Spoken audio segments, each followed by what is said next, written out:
Hello, Durud and Shalom. Hi, guys. Did you just see what happened? Have you seen this? Let me know in the chat if you saw what happened in the Oval Office a couple hours ago between Trump and Mamdani. Holy hell, this was historic. It was unexpected, and everybody is talking about it. Have you seen it? One, tell me in the chat already. Right now, write me in the chat. Did you see it? Two, did you expect it to happen like the way it did? Because if you say that this is what you expected, you're lying. You're lying. Don't lie to me. Don't lie to me. Hi, guys. Oh, by the way, thank you for the super chat already. Reincarnation Entertainment give us super chat already, telling people to like and subscribe. Really appreciate that. Let me know, guys. I saw it. Flying Robot Duck saw it. Okay, so let's not watch it together because this was. By the way, look at look at the way there's so many good pictures of them looking at each other. It's like almost romantic. The way that they're smiling at each other, looking at each other. It was so friendly. Like some, okay, to be honest, some people predicted that it's not going to be confrontational. Some people did predict that, but nobody, and I'm telling you, nobody predicted that it's going to be such a love fest. They Trump Trump was in love. Okay, while we watch this, tell me if you have seen Trump praise anybody ever the way he's praising Mamdani here. Have you ever seen him praise anybody to such a degree that he does during this meeting that they have in front? I mean, they had a private meeting and this is the public one. Have you seen anything like this before? Trump has praised a lot of people, but not to this extent and not for this long. So let's just jump right into it and see what. By the way, guys, which angle do you prefer? Do you prefer me playing this angle or this angle? So this angle has better audio quality of the reporters, but this angle has a better view of them, their facial, like you could see the audio quality of Mamdani and Trump here is all good, but you can see their face reactions better. So would you prefer? Let me know. This is Fox 5 New York angle, or what is this one? Fox News angle. Let me know. Okay, make a decision so that I could pick one of them. Shalom and Durud. Shalom, shalom. And also, we need to talk about what this all means while we do this. Keep your friends close and your enemies closer. I don't think that's what's happening, Neil Bunny. I honestly think Trump actually does like him. I do actually think Trump likes him. We could discuss this together as we go through the stream and get close shot. Okay, so this one, somebody else. The close up is better. Okay, let's just do this one then. So let's just get right into it then. Well, thank you very much. We've just had a great meeting, a really good, very productive meeting. We have one thing in common. We want this city of ours that we love to do very well. And I wanted to congratulate the mayor. He really ran an incredible race against, a lot of smart people, starting with the early primaries against some very tough people, very smart people. And he beat them easily. And I congratulated him.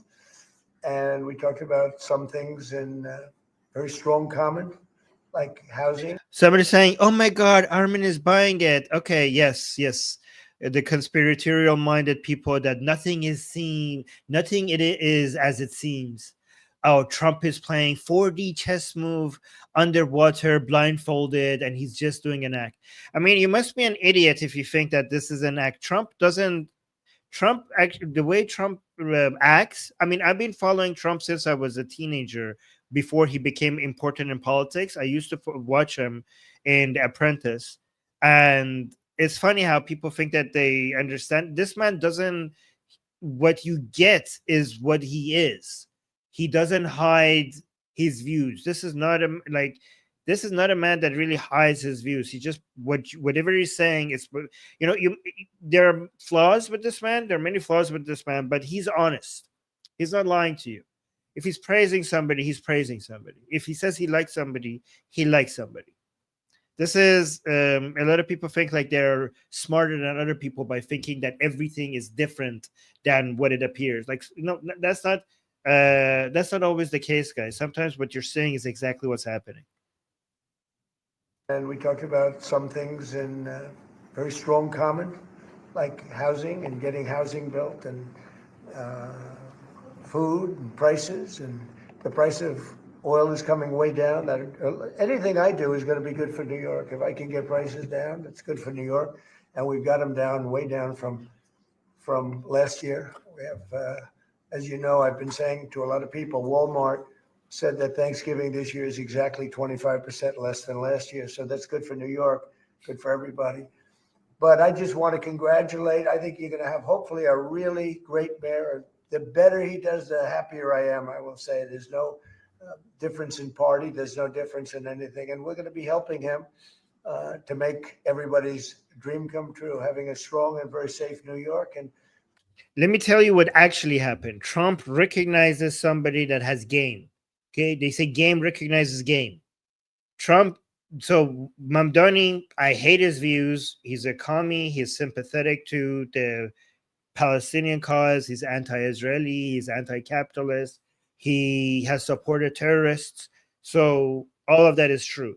But you have to admit, he knows how to play the media. He knows how to speak. He knows how to be charismatic. And he knows how to be a populist. And these are the things that Trump admires. Okay, Trump doesn't care as much that he's a communist. Trump admires when somebody plays the media game well. Trump is a TV man, and Mamdani has won the TV game, the media game, and Trump admires that. If you understand anything about Trump, you would realize that Trump likes a winner, and Mamdani won. Trump likes somebody who could play the media, play the population, win a popularity contest. Trump likes that. Trump's considered those people to be winners. Trump is not ideological. Trump wants and likes winners, and he wants to be next to winners, and he wants to be associated with winners. And that's what he says in Mamdani. If you actually knew anything about Trump, this is what you would realize. The moment that they become losers, then they would change again. To make everybody's dream come true, having a strong and very safe New York. And congratulations, Mr. Mayor. Thank you, Mr. President. Thank you. I appreciate it. Please.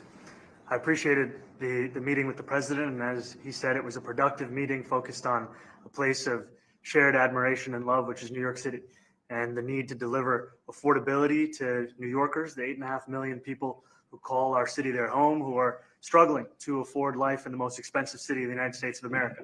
We spoke about rent, we spoke about groceries, we spoke about utilities, we spoke about the different ways in which people are being pushed out, and I appreciated the time with the president. I appreciated the conversation. I look forward to working together to deliver that affordability for New Yorkers. This motherfucker, he was just calling him a fascist right in his campaign. Remember, like the fiery speeches he had against him. Like, what was that? Where did that all go? Like, look, these people are like, when it comes to playing the media game and being a politician, they're the same. Like, what was that all just nothing? I mean, I know Trump doesn't have any ideology, and he just wants to win. Okay, and that's why he does win. But you have an ideology. Mamdani has an ideology. So how are you this flexible? Like, if this guy, you called him a fascist, now you're talking about him as if he's your friend. Is this how you treat a fascist? Is this how you talk about a fascist? Did you not mean any of those things when you said it? Thank you very much. Any questions, please? President Trump, Stephen Nelson from the New York Post. I've got a question for you and then also one for Mayor-elect. Sure. For you, you referred to Mr. Mamdani as a communist. Can you describe why you feel that way?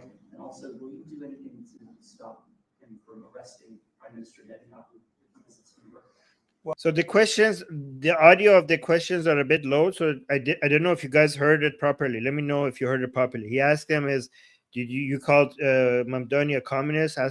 Tell us why you think like that. And then he also says that when Netanyahu comes to New York, Mamdani wants to arrest him. What are you going to do about that? Did you guys hear the questions? Was it clear? To stop him from arresting Prime Minister Netanyahu if he visits New York?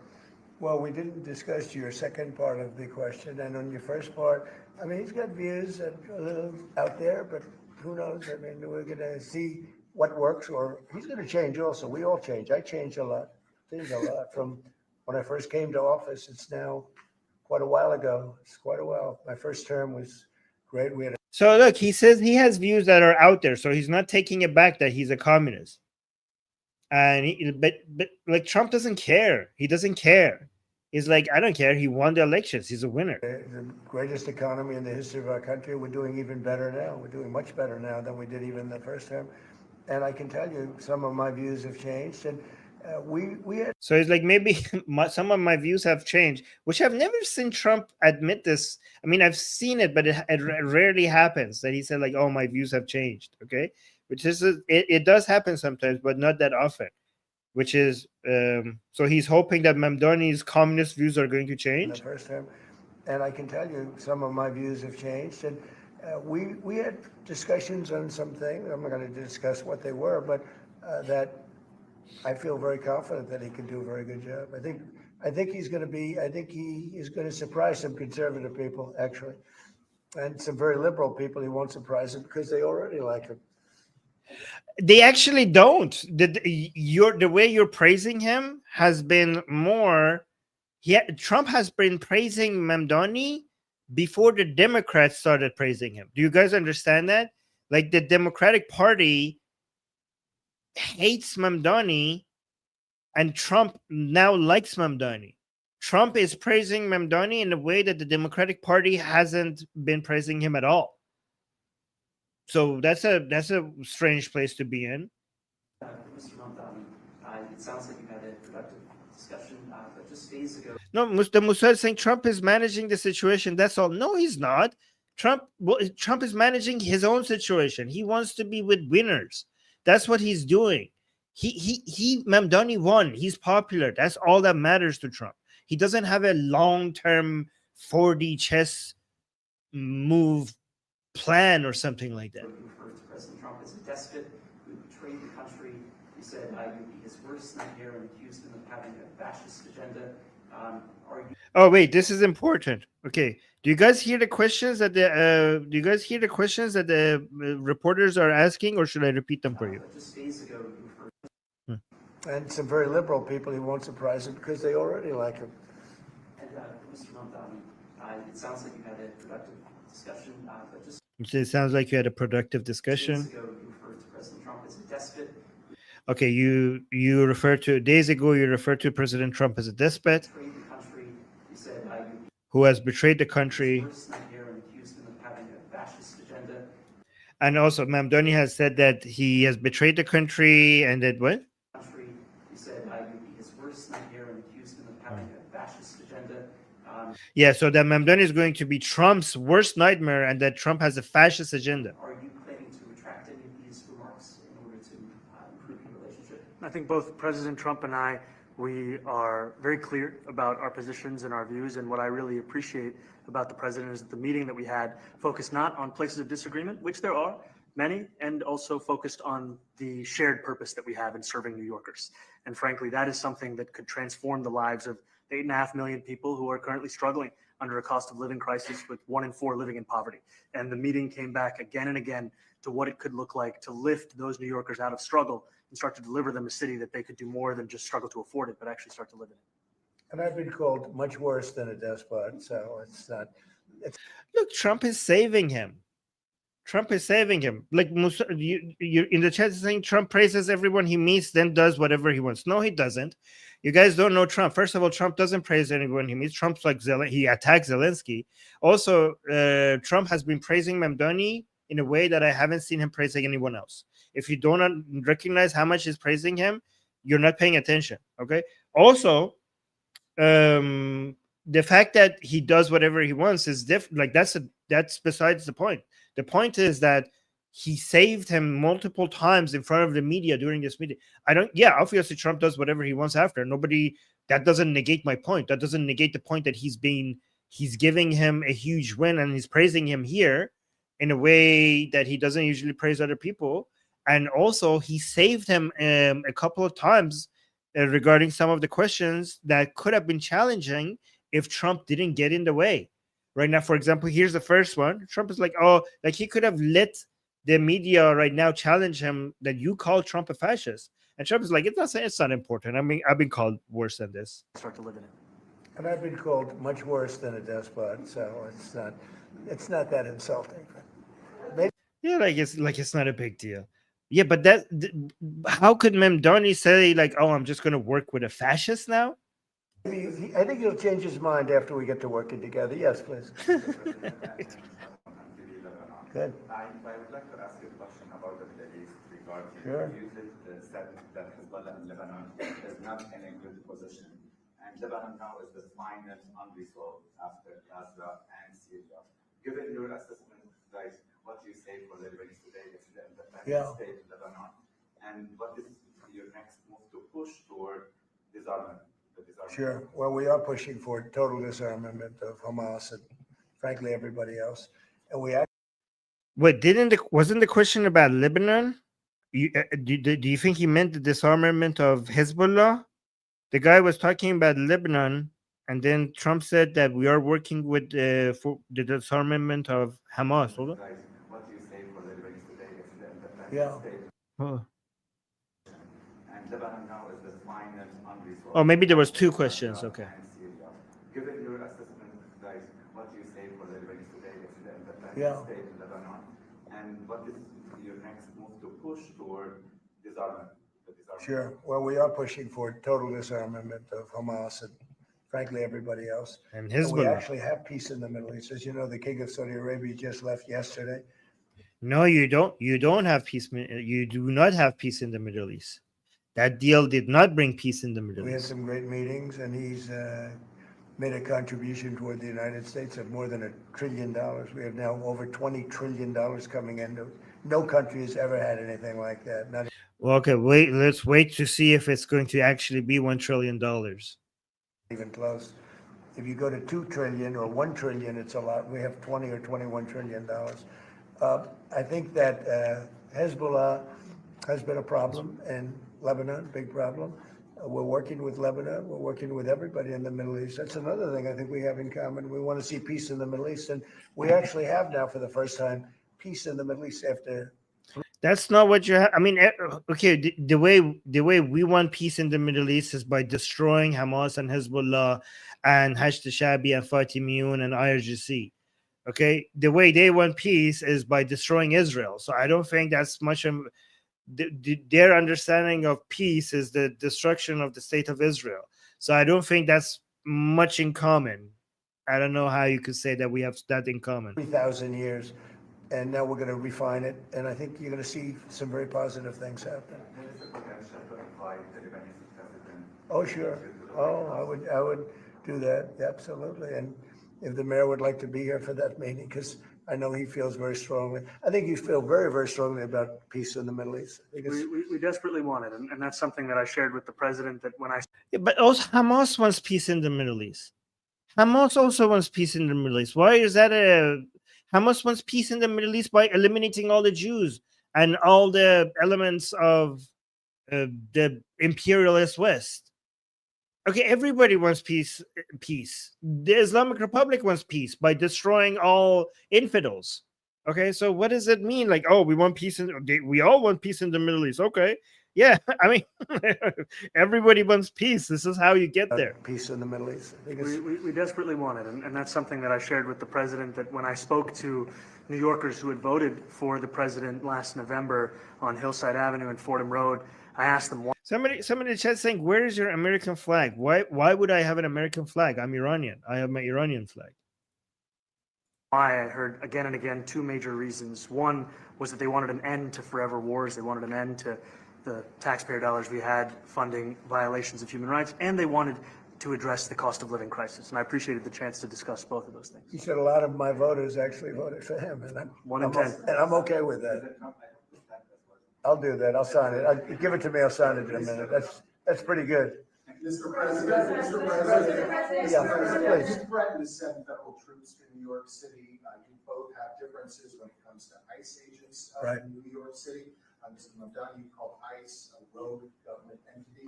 I wonder how you reconcile your differences on both of those issues. Well, I think we're going to work them out. And I think that if we have known murderers and known drug dealers and some very bad people, you know, we want to get them out. And the mayor wants to have peace. We discussed this at great length, actually, maybe more than anything else. He wants to have a safe New York. Ultimately, a safe New York is going to be a great New York. If it's not. Look at this. Like Trump is acting like the PR team for the worst ideas that Mamdani ever has. Or like, oh, he's anti enforcing migration laws in your country. And Trump is like saying like, well, ultimately we want all of us want safety and afford. It's like saying like, if I'm a capitalist and somebody's a communist, if you come and ask me like, well, you guys disagree, I'm like, well, ultimately both of us want everything to be more affordable for more people. Yeah, okay, but their ideas don't work. Like how is that a thing to praise? Having a good goal is not praiseworthy. Having the right way to get there is something you praise, not the goal. He wants to have a safe New York. Ultimately, a safe New York is going to be a great New York. If it's the president of the United States is basically now whitewashing how destructive Mamdani's ideas are. This is the best ad Mamdani could have ever asked for. Mamdani is now coming basically, look how charming I am. The person that was my main enemy, I talked to him for 1 hour. Look how I tamed him. Look how he's now advertising my methods in front of the US media for me. I have the president of the United States basically defending every single one of my positions and whitewashing, like dismissing how bad they were for me by just after 1 hour of talking to him in front of the whole media. Look how good I am at charming people. That's what Mamdani has to go with. I mean, his fans are going to be like, "Oh my God, he went and basically took over the White House and he made Trump his bitch." That's what they're going to think. And the other people, Trump supporters, are going to think the exact opposite. not safe, no matter how well we do with price. Yeah, like, again, Musa, you're saying he's just playing Mamdani. The way it looks to many people is that Mamdani has played Trump. I mean, how is Trump playing Mamdani when Trump, the president of the United States, is coming to saying to America that this man is good? Like if he's playing Mamdani is getting the better end of the better deal here, the better end of this deal. You have the president, like all the concerns people had with Mamdani, Trump is dismissing them as unimportant and is praising his goal. Is that how you play Mamdani? How is he being played? Seems like he's getting a huge boost from seems like now MAGA cannot even if MAGA wants to be pro-Trump, then pro-Trump means that you can't be anti-Mamdani. Like again, you get people keep saying that, oh, he's playing him. Yeah, well, if you're playing him like this, it's not gonna to what end? You're praising him.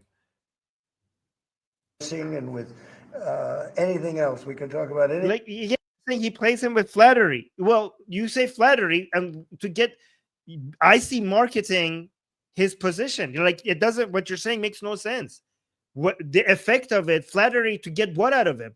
Mamdani is only gaining stuff from this. He's gaining Trump support. I mean, again, tomorrow Trump might do something else, and you guys are going to say like, "Oh, this was his plan all along." But right now, this is a huge boost to Mamdani.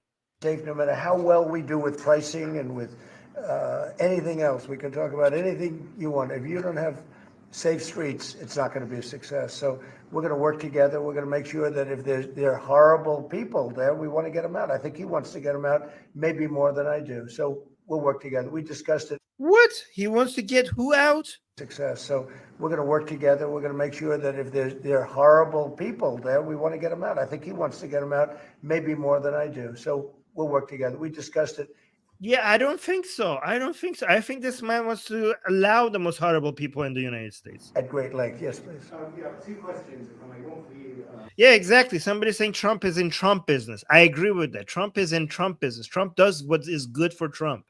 And yeah, Trump is being smart. This is not good for us, but it is good for Trump. Trump is basically aligning himself with the winning team, and Mamdani is the winning team right now. Mr. President, from BBC in a second, but first of all, to the mayor-elect. You're both from different parts of the political spectrum. You're both populists, though, and I just wondered to what extent the president's campaign style, his techniques, his social media use inspired any part of your campaign. Well, I actually told the president that, so much of the focus of our campaign has been on the cost of living crisis. And when we asked those New Yorkers who had voted for the president, when we saw an increase in his numbers in New York City, that came back to the same issue: cost of living, cost of living, cost of living. And they spoke about the cost of groceries, the cost of rent, the cost of Con Ed, the cost of childcare. And too often politicians are looking to lecture to New Yorkers what they should care about as opposed to listen. And when we spoke to those voters who voted for President Trump, we heard them speak about cost of living. We focus on that same cost of living. And that's where I am really looking forward to delivering for New Yorkers in partnership with the president on the affordability agenda. Look, guys, you have to admit it. Mamdani knows how to answer, and he thinks fast and he answers very well. Okay, just because he's your ideological enemy, do not dismiss them as unimportant and fools. This guy is a genius marketer. Like, he doesn't actually know how to do anything else. That's what he's good at. He really is good at coming up with, like, playing the media and coming up with really good sound bites in his answers. Like, he knows how to do that. Also, I've noticed he's not doing that stupid smile all the time here anymore. And I think we have to work a little bit. We talked about Con Edison. We have to work a little bit on getting the prices because, we've gotten fuel prices way down, but it hasn't shown up in Con Edison. And we're going to have to talk to them. If we're sending them fuel at a much Okay, if you, Mr. Trump, if you want prices to lower, can you stop it with the tariffs? The tariffs are also responsible for increasing prices. and we're going to have to talk to them. If we're sending them fuel at a much lower price than it was a year ago, which is true, we have to get Con Edison to start lowering their rates. Absolutely. And if I may, last week you told me you were pushing ahead with your plans to sue BBC for up to $5 billion. You're going to speak to Prime Minister Starmer as well. Is there any progress or any updates on those issues? Well, we get along very well with the Prime Minister. We made a deal with UK.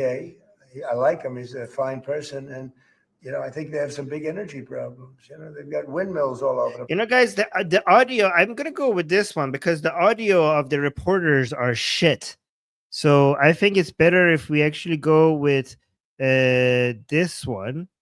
Like, let me see here. So 22, let's do 30. I think it's much better if we could hear what the reporters are saying. That's pretty good. Mr. President, you've threatened to send federal troops to New York No, City. it was earlier here. And I appreciated the chance to discuss both of those things. He said a lot of my voters actually voted for him, One of There we 10. go. and I'm okay with that. President Trump, I have this hat as well. I'll do that. I'll sign it. Give it to me. I'll sign it in a minute. That's pretty good. Mr. President, you've threatened to send federal troops to New York City. You both have different See, guys, the audio of the reporters are so much better here. Do you agree? differences when it comes to ICE agents in New York City. Mr. Mamdani, you've called ICE a rogue government entity.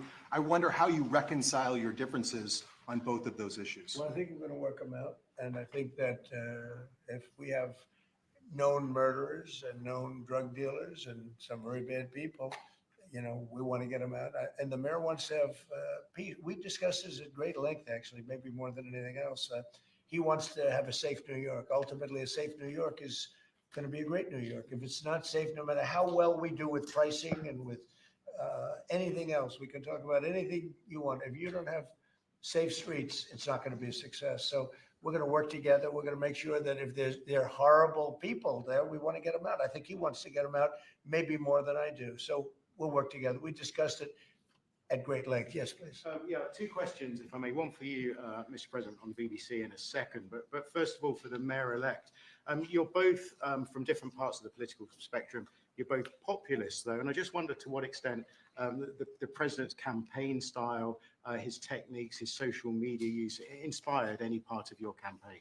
Well, I actually told the president that, so much of the focus of our campaign has been on the cost of living crisis. And when we asked those New Yorkers who had voted for the president, when we saw an increase in his numbers in New York City, that came back to the same issue: cost of living, cost of living, cost of living. And they spoke about the cost of groceries, the cost of rent, the cost of Con Ed, the cost of childcare. And too often, everything you do, Mamdani, is going to make things more expensive. Your communist ways are going to make things more expensive. If you want things to get cheaper, you have to get out of the fucking way. Get the government out of people's businesses. That's the best way to get prices reduced. That's the best way. Giving people free shit is not going to reduce prices because nothing is free. Everything these people call free, somebody else has worked for it so that they could pay for it. And when they actually offer it for free, as they say it, it actually ends up being more expensive. politicians are looking to lecture to New Yorkers what they should care about as opposed to listen. And when we spoke to those voters who voted for President Trump, we heard them speak about cost of living. We focus on that same cost of living, and that's where I am really looking forward to delivering for New Yorkers in partnership with the president on the affordability agenda. And if I may, you So told me. we have to work a little bit. We talked about Con Edison. We have to work a little bit on getting the prices because, we've gotten fuel prices way down, but it hasn't shown up in Con Edison. And we're going to have to talk to them. If we're sending them fuel at a much lower price than it was a year ago, which is true, we have to get Con Edison to start lowering their rates. Absolutely. And if I may, last week you told Is the cameraman on drugs? Like, what the hell is he doing? me you were pushing ahead with your plans to sue the BBC for up to $5 billion. You're going to speak to Prime Minister Starmer as well. Is there any progress or any updates on those issues? Well, we get along very well with the Prime Minister. We made a deal with UK. I like him. He's a fine person. And, I think they have some big energy problems. They've got windmills all over the place. They're going to have to start using other methods because their energy is out of control. Talking about in the UK, it's out of control. And he's got that problem. He's got a big immigration problem, as you know, and he's got a big energy problem. And we talk about it. He's a good man. Prime Minister's a good man. You have a chance to speak this week. I haven't spoken this week. Mr. President, have you spoken to President Zelensky, or do you intend to meet with him, President Zelensky, about your plan? Are you going to meet with him? God. I've spoken with their people. We have a plan. It's horrible what's happening. It's a war that should have never happened. Yo, cameraman, Trump is speaking. Why are you showing the reporters? Are you kidding me? It would have never happened if I was president, and it's a shame. And I thought they should have acted quicker. But it's a cold winter, and a lot of the you talk about utilities, but a lot of the big energy producing plants have been under attack, to put it mildly, to put it nicely. We have a way of getting peace, or we think we have a way of getting peace. He's going to have to approve it. Just so sad. So many people. Last month they lost 25,000 soldiers. This is Or somebody saying very beautiful flag. Oh, thank you. That's the flag of Iran. something we haven't seen anything like this since the Second World War. And they're averaging 6,000 or 7,000 a week between the two of them, dead soldiers, and it goes on and on. And I think they're getting reasonably close, but I don't want to predict. I would have said that would have been one of my early ones. I did 8 peace deals of countries, including India, Pakistan. You could even go. In fact, they're coming here in a week or two. Really? To the Congo and Rwanda. That was 10 million people dead, and we worked something out on that. But so many, and the one I thought would have been for me, because I have a very good relationship with President Putin, I thought that would have been maybe quicker. But it does take 2 to tango, and now. Guy, did we not predict this? Did not everybody not predict this? That's not going to work out. Trump said that it's going to happen in day one. It didn't happen, guys. The people who said oh, Trump is basically is the master of manipulating everybody from behind the scenes, and he has a plan. It's going to work. Well, he didn't. There's no peace between Ukraine and Russia. There is no peace in the Middle East. Okay, so I admire some of the work that he has done. For example, killing of Qasem Soleimani. We Iranians always appreciate Trump for doing that. But again, it's don't act like this guy just is like God and everything he does is correct. You just see all the death. And it doesn't affect us other than the fact that we don't want to see all those people that really, it's on the other side of the ocean. It's a war that should have never happened. It did happen. I blame the person also sitting right behind this desk. This is a war that should have never happened, and it wouldn't have happened if I were president. But we're trying to save a lot of lives. They're losing 25, think of that, 25,000 lives over the last short period of time. That's Ukrainian and Russian. And it's a shame. Oh, yo, motherfucking cameraman. We don't need to see the reporters. Just keep the camera on Trump. We just need their audio. We don't need to see them. Oh, my God. And it's a shame. Okay. I want to ask the mayor-elect about a House resolution just passed overwhelmingly to condemn socialism, including with 86 Democrats, all of House Dem leadership, and the Minority Leader, Hakeem Jeffries, despite his endorsement of you. What's your reaction to that? I have to be honest with you, I focused very little on resolutions. Frankly, I've been focusing. Condemn socialism.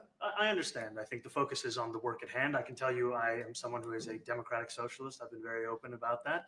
And I know there might be differences about ideology, but the place of agreement is the Democratic socialism just means communism, but instead of using an army to come topple your capitalist countries, we're just going to use your own democratic processes.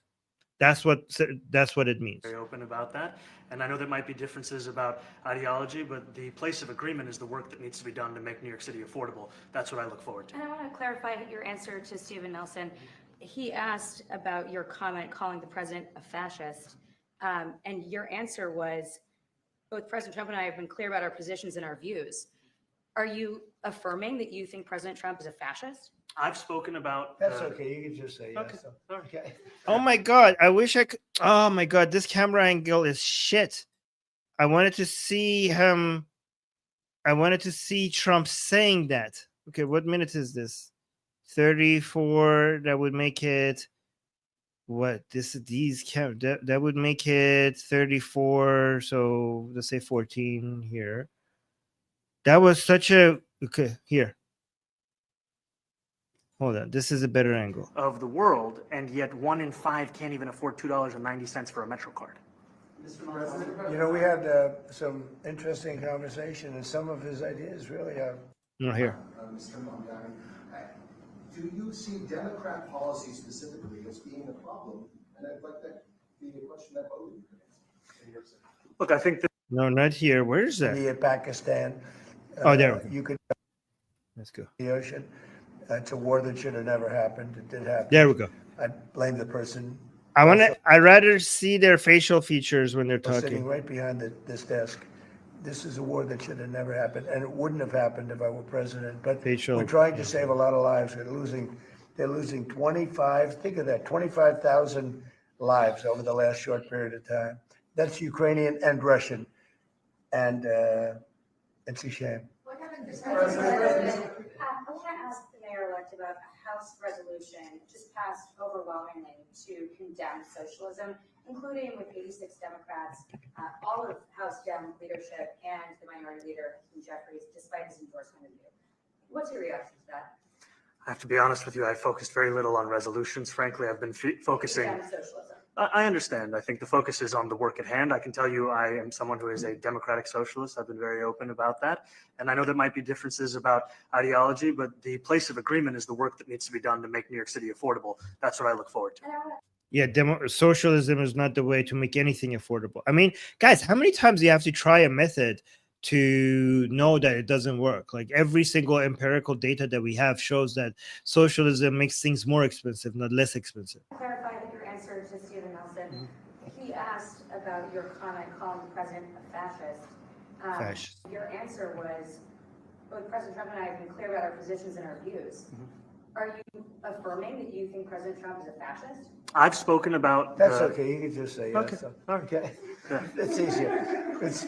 It's easier than explaining it. I don't mind. Look, this was so important. This was Trump saved him. Oh, guys. Oh, Trump is humbling Mamdani. How is he humbling him? How is he playing him? He just saved him. I wanted to hear the answer to that question. I wanted to hear the answer to that question. Trump got in the way and saved him. This would have been a really good, embarrassing moment. Like, hey, is he a fascist or is he not a fascist? And if he's a fascist, why are you being so friendly to him? That's a very important question. Trump saved him. Why did Trump save him? Why did he save him? He got in the way. Look at this. This was such an important moment. Answer was, both President Trump and I have been clear about our positions and our views. Are you affirming that you think President Trump is a fascist? I've spoken about. That's okay, you can just say Okay. yes. All right. Okay? Yeah. It's easier. Yes. It's easier than explaining it. I don't mind. Oh my God. Oh my God. Yeah, somebody is saying, thank you, Armin. My reaction was the same. This was such a bad. I mean, I understand what he's doing. Like, they're buddies now. He saved them. Oh my God. Just let him finish. Okay?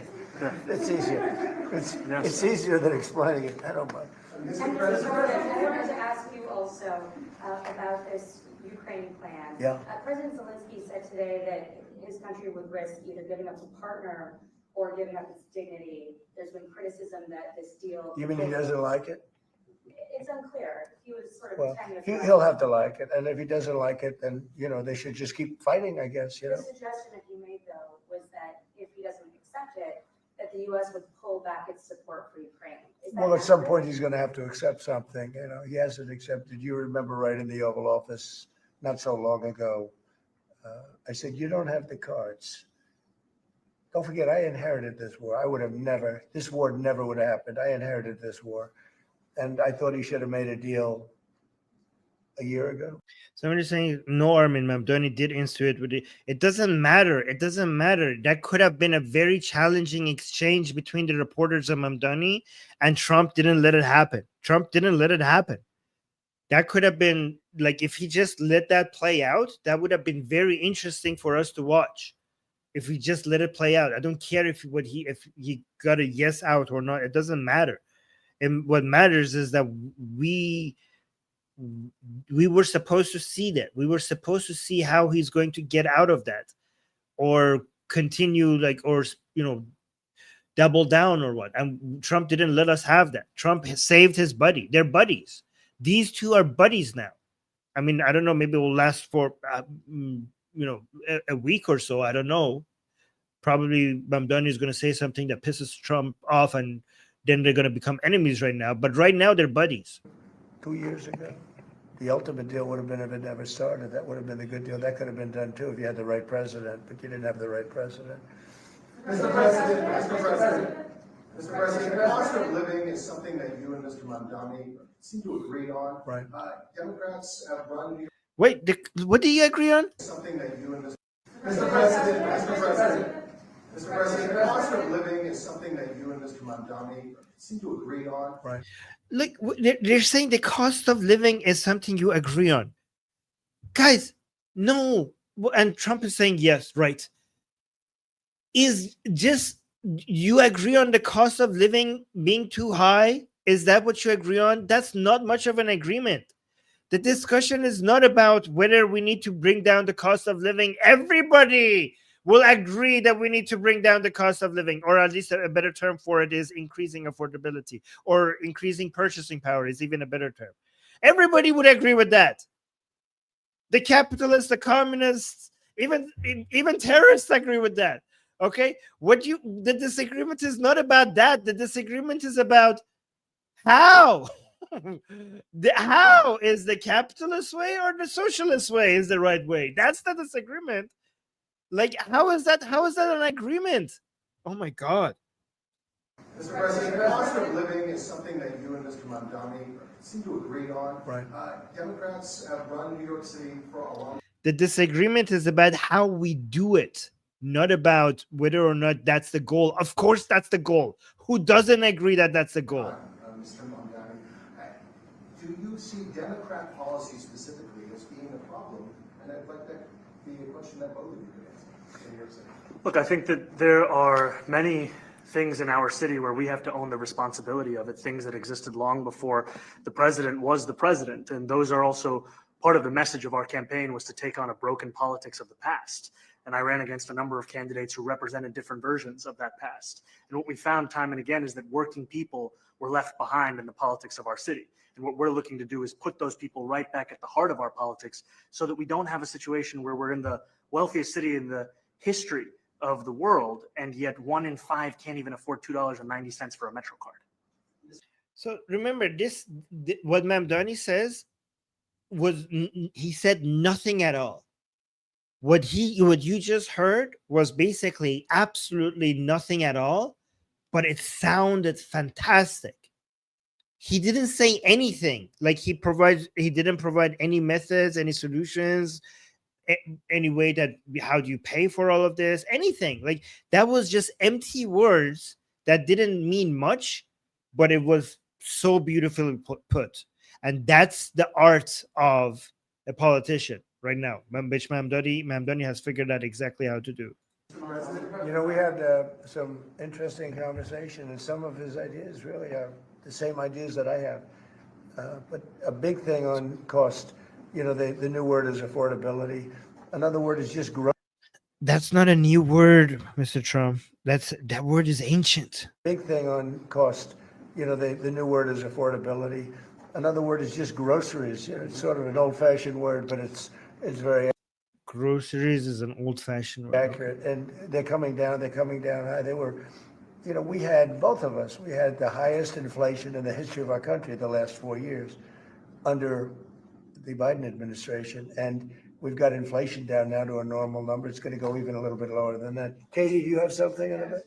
I mean, the inflations went down because COVID stopped, and the war between Russia and Ukraine became a war of attrition rather than a full-on head-to-head. Like, you know, I don't know. That's why inflation went down. Or the tariffs that Trump has, that's actually inflation. Got inflation down now to a normal number. It's going to go even a little bit lower than that. Katie, do you have something in it? Mr. President, thank you so much. Mr. Mamdani often talks about New York City being covered by international law, that they will follow international law. He doesn't often talk about the U.S. Constitution. What is your response to that? Well, I don't know what you're referring to in terms of it could be covered by international law, local law. It's covered by a lot of laws, but it's covered by U.S. law. Are you referring to anything in particular? You just said that they're a city that endorses and enforces international law.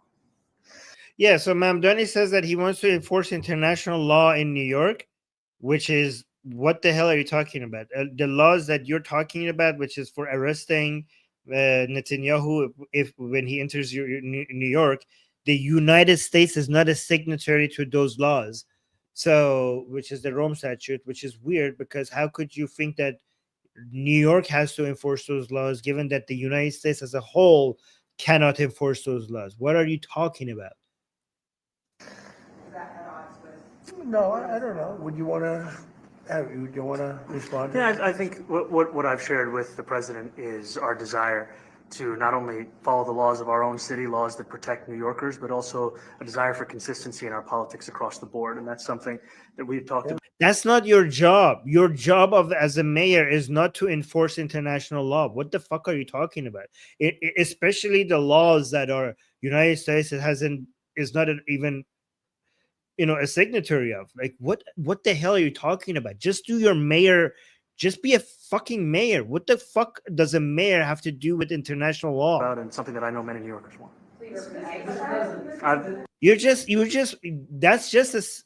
That was just virtue signaling to his fans that I'm going to maybe arrest Netanyahu, so vote for me. And now he's acting like he's pulling it. Now that he is elected in office, he's like, oh yeah, I was just talking about being consistent. That's all I mean. You see how clever he is? This man is clever. This man is very smart, because he just toned it down to something that doesn't mean anything at all. He softened it. He started with, like, yeah, we have to international law.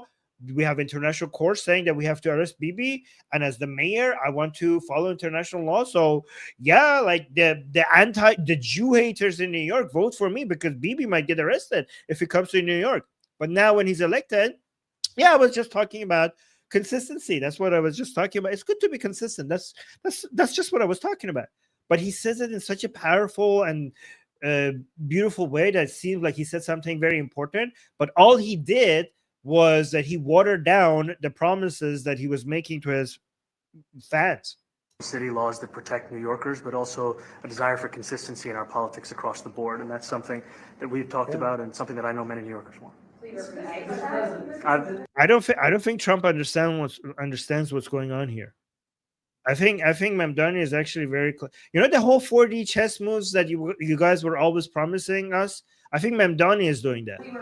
We discussed ICE and New York City, and I spoke about how the laws that we have in New York City allow for New York City government to speak to the federal administration for about 170 serious crimes. The concerns that many New Yorkers have are around the enforcement of immigration laws on New Yorkers across the 5 boroughs, and most recently we're talking about a mother and her 2 children, how this has very little to do with what that is.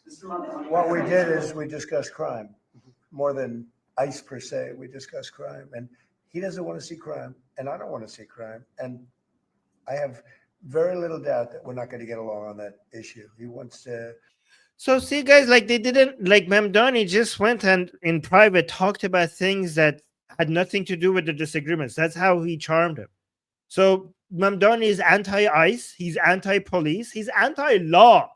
I'm not exaggerating. Mamdani is actually against law. He thinks laws are oppressive, right? But instead of talking about, you know, I mean, Trump loves ICE, Mamdani hates ICE. So instead of talking about this disagreements, he was like, hey, you like lower crimes, right? You're anti-crime? Yeah. Well, I'm anti-crime as well. Oh my God. We're just like each other. Why didn't you tell me earlier? You don't like crime? I don't like crime. You know, Trump, you know what else you might have in common? I think if you ask Mamdani, I think he doesn't like cancer. Do you like cancer? You don't like cancer either. Oh my God, you're just like each other. Oh my God.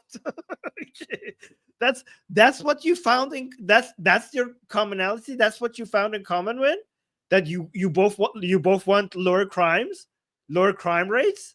You don't say. What the fuck? Okay. Well, I just shit. What that is. What time? What the fuck are you like? They're. You know what? People saying like Trump is playing Mamdani, or some people are saying Mamdani is playing Trump. So Trump fans are saying Trump is playing Mamdani. Mamdani fans are saying Mamdani is playing Trump. You know what I think is happening? I think Trump and Mamdani are playing you, and it's working. About a mother and her 2 children, how this has very little to do with what that is. What we did is we discussed crime more than ICE per se. We discussed crime, and he doesn't want to see crime, and I don't want to see crime. And I have very little doubt that we're not going to get along on that issue. He wants to, and he said some things that were very interesting as to housing construction, and he wants to see houses go up. He wants to see a lot of houses created. How would houses be created if he does a rent freeze? Why would people want to build more houses in a city that doesn't let you charge the rents that you want? That's Mr. Trump. That's exactly how you make housing more affordable in New York, by building more housing.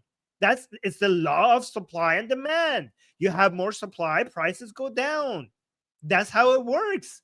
But what you should have asked them, like, okay, how do you expect more construction when it's not profitable to build more housing, when you cannot decide, when people who would invest in those housing do not even have control over how much they could rent their units? That would bring down construction, that would bring down the supply, and that would increase prices in the long term. A lot of apartments built, etc. And you know, we actually people would be shocked, but I want to see the same thing. Mr. Mamdani, anti-Israel protesters. Jack? Mr. President, I want to know, one of the policies as well that Mayor-elect Mamdani talked a number of times about on the campaign was shifting the tax burden for property taxes from what he called minority communities to white-based communities and putting more taxes on white people. I also noticed that in your acceptance speech, you didn't mention anything about America or Christian. Look at this. Look at these two buddies. Like, I'll answer this. And Trump's like, yeah, okay, go ahead. Look at them. They're like, look how friendly they are. Look at them. Look at the body language between them. Hold on. Taxes I mean, you might as well just kiss. what Look he at this. called minority communities to white-based. So the question is like, why is Mamdani? Why are you a fucking racist? That's what the question is. Why are you an anti-white racist? Which is a very good question. Why are you bringing people's discussion when you're talking about which neighborhoods you're going to tax more compared to other? Like, imagine if somebody said that about any other ethnicity. So that's what the question should be. Why are you a fucking anti-white racist? From what he called minority communities to white-based communities and putting more taxes on white people. I also noticed that in your acceptance speech, you didn't mention anything about America or Christians or white people in general. And so I didn't know if that was one of the policies that you guys had spoken about. We focused on affordability. We focused on the cost of living crisis. What I will say is that I am very much interested in property tax reform, because what we see right now in New York City is a system that is so Look how clever this man is. Look how he pivots. Look how the question is about taxing white people more. And he was like, I'm talking about affordability. I'm talking about what we need to do. Like, I don't know how he does it. He's really good at it. But he all of a sudden answers in a way that completely tries to, go around the main point of that question. And the reporter needs to double down. The reporter needs to interrupt. Like, okay, like, this is not the question I'm asking, sir. tax reform, because what we see right now in New York City is a system that is so inequitable that it can't even stand up in court. And the president and I spoke about the importance of not only building more housing, but also making sure that regulation of housing is something that is manageable to actually get through, and not the cause of yet another weight that we see in our city. You're continuing this idea of race-based property taxes. No, to be very clear, That's what you said. no, the Is it okay? So he said this was race-based property tax. He's saying no. Okay, so good. The reporter doubled down on the main point of the question. Continuing this idea of race-based property taxes. no, to be very clear, That's what you said. no, the use of the term was a description of neighborhoods, not a description of intent. So why would you bring up their race? Why would you mention, guys? If I tell you that we need to go to the black neighborhoods of United States and make sure that the people there get this message. And again, I'm not going to say some more because YouTube might think I'm actually saying it. I'm not saying that. Okay. And some other things. And somebody like, holy shit, this guy is an anti-black racist. Oh, like, no, I wasn't talking about, this was not my intention. I wasn't talking about intent. I was just describing the area where we're going to go do these things. I mean, why? What the fuck? Who buys this shit? Who would buy this shit? Like, oh yeah, we need to go tax white people more. Well, is this race-based taxing? Well, no, I'm not. I'm just talking about the areas. I'm not talking about the intent. Sure. Why even mention people's skin color if that's not your intent? Why even mention their skin color? God damn it. The use of the term was a description of neighborhoods, not a description of intent. So you intend to tax the whiter neighborhoods more? No, we intend to create a fair property tax system because we want a New York City that is not only fair and equitable, but also one that every New Yorker can afford. By taxing white neighborhood more. That's what you said. Why are you lying? Why are you lying? Please, God. Mr. Mamdani, anti-Israel protesters just targeted a synagogue in New York. Are you concerned about Jewish New Yorkers feeling welcome and safe in the city? Oh, this is a good opportunity for Mamdani to come and say, like, we are anti-Semitism, probably. President Trump, you threatened to cut off federal funding to New York City. What policies would prompt you to do that? Would that be city-run grocery stores? Would it be something else? Well, I think if we didn't get along, whether it's cut off or just make it a little bit difficult or not give as much, we want to see, I use the term, we don't want good money going after bad. And we don't want that to happen. I don't think that's going to happen. I did say that, subject to what policies are being said. We had a meeting today that actually surprised me. He wants to see no crime. He wants to see housing being built. He wants to see rents coming down, all things that I agree with. As opposed to what? Like Trump was like, "Oh my God, I'm so impressed. This man actually wants crimes to go down." Like, were you expecting him to come and say, like, "I want the crimes to go up"? Like, what was that? Why you were against him before? Like, Mamdani told you that I want crimes to go down. I'm like, "Oh my God, that's so impressive. I want that too." Like, were your expectations that he's going to say, "I want to increase crime in," like, we don't have enough crime in New York, we want more of that? Like, what were the other things? See housing being built. He wants to see rents coming. Oh yeah, as opposed to him saying, like, so he said crimes going down, more housing being built, and rents to go down. Okay, so before that you were against him, Mr. Trump. Did you assume that he wants crimes to go up, less housing in New York, and for rents to also go up? Like, his campaign was like, yeah, I want higher rent in the United States. Like, is that what you assumed he's going to say? So why were you so impressed? It's not because of the things he says. It's based on how he says it. He charmed you.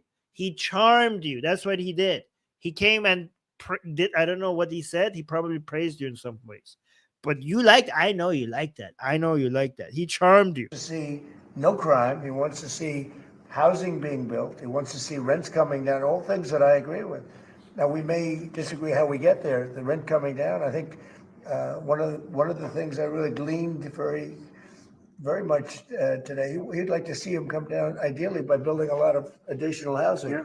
That's the ultimate way. He agrees with that, and so do I. But if I read the newspapers and the stories, I don't hear that.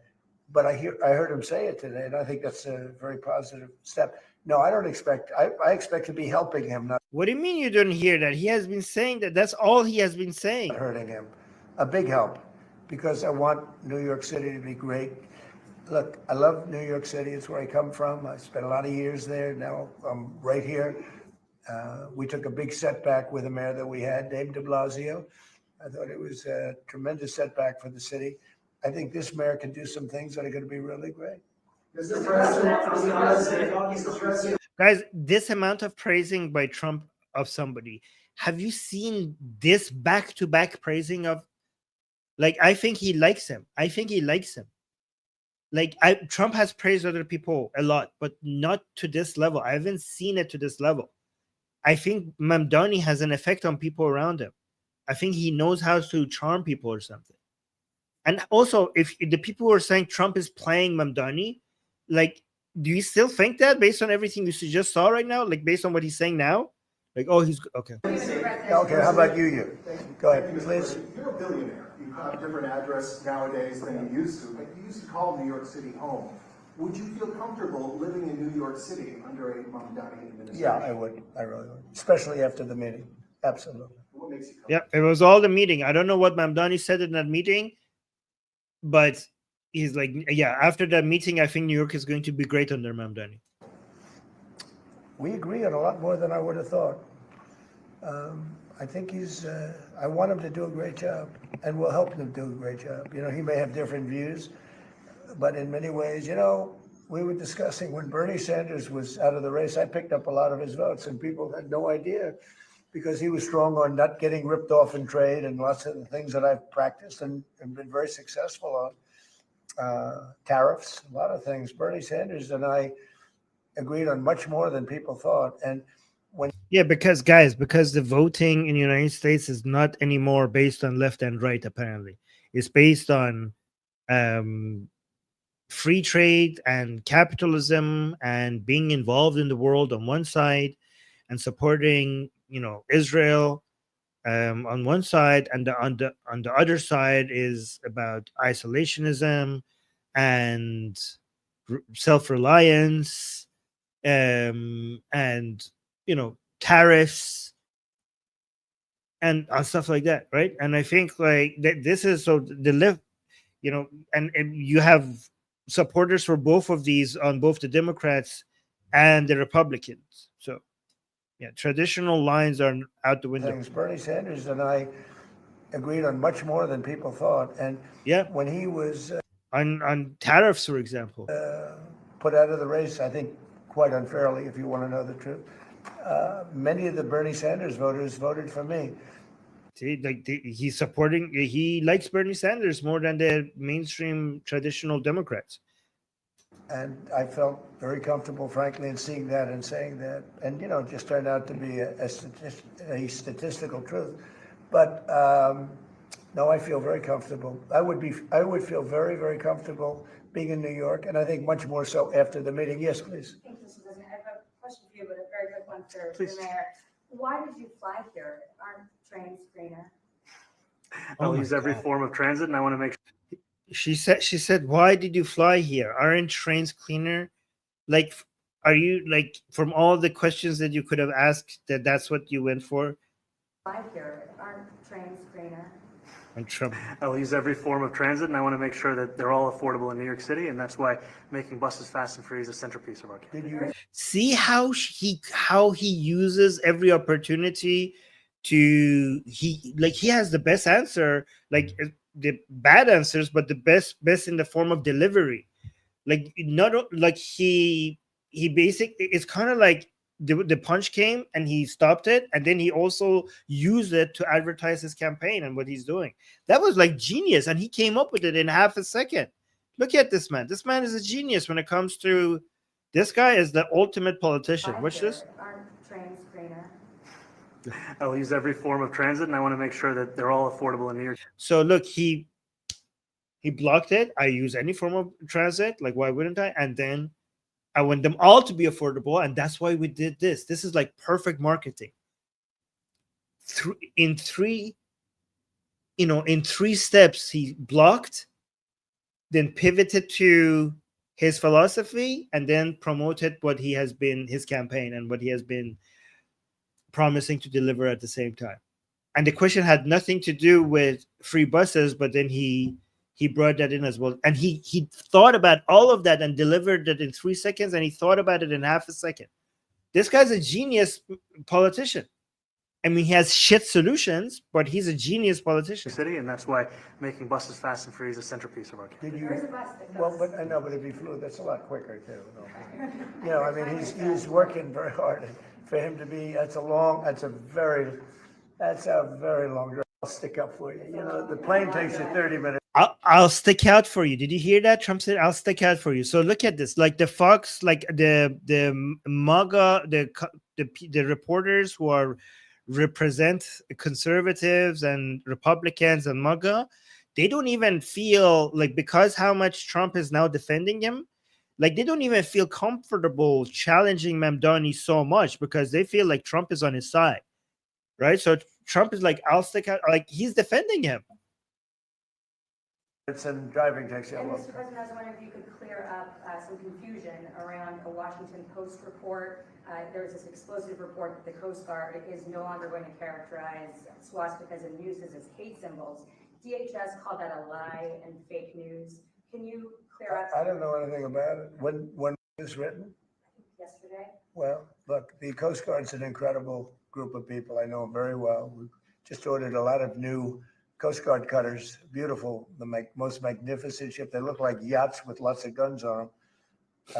So I don't know. I haven't seen any report like that, but certainly we want them to remain a great force, and they are. Mr. President, and you did a piece in all the 9 months around the world. I would like to ask Mr. Mamdani, you've accused the U.S. government of committing genocide in Gaza while President Trump was working on peace. Why that? I've spoken about the Israeli government committing genocide, and I've spoken about our government funding it. And I shared with the president in our meeting about the concern that many New Yorkers have of wanting their tax dollars to go towards the benefit of New Yorkers and their ability to afford basic dignity. And what we see. See, that's very clever. He has his position against Trump, and when they try to ask him, what do you think, like, to bring it back to see if he's going to be anti-Trump and anti-America again, instead of phrasing it as his own position like he used to when he wants to be aggressive against Trump, now he says, "I share the concerns of New Yorkers with Trump." So before, it's like him versus Trump, trying to take him down and introduce, basically talk about him as a fascist, as somebody who's supporting genocide in Gaza. But now is I shared the concern of New Yorkers with Trump regarding this action that America has taken. You see how different that is? Like, yeah, that doesn't seem that aggressive. Well, thank you. That's actually appreciate. Like before, it's like you're helping a genocide. Now is not. I am just a messenger from New Yorkers, and I'm sharing their concern. And that sounds like, well, I'm actually very grateful. I want to hear what New Yorkers have to say. I want to hear their concerns. So you see how he changes that? And that's very clever. That's very clever. And it's basically sounds like it's the same position, but it comes off as much less hostile. And this is the difference between pre and post campaign mode. Right now is benefit of New Yorkers and their ability to afford basic dignity. And what we see right now is we're in the 9th consecutive year of more than 100,000 school children being homeless in our city.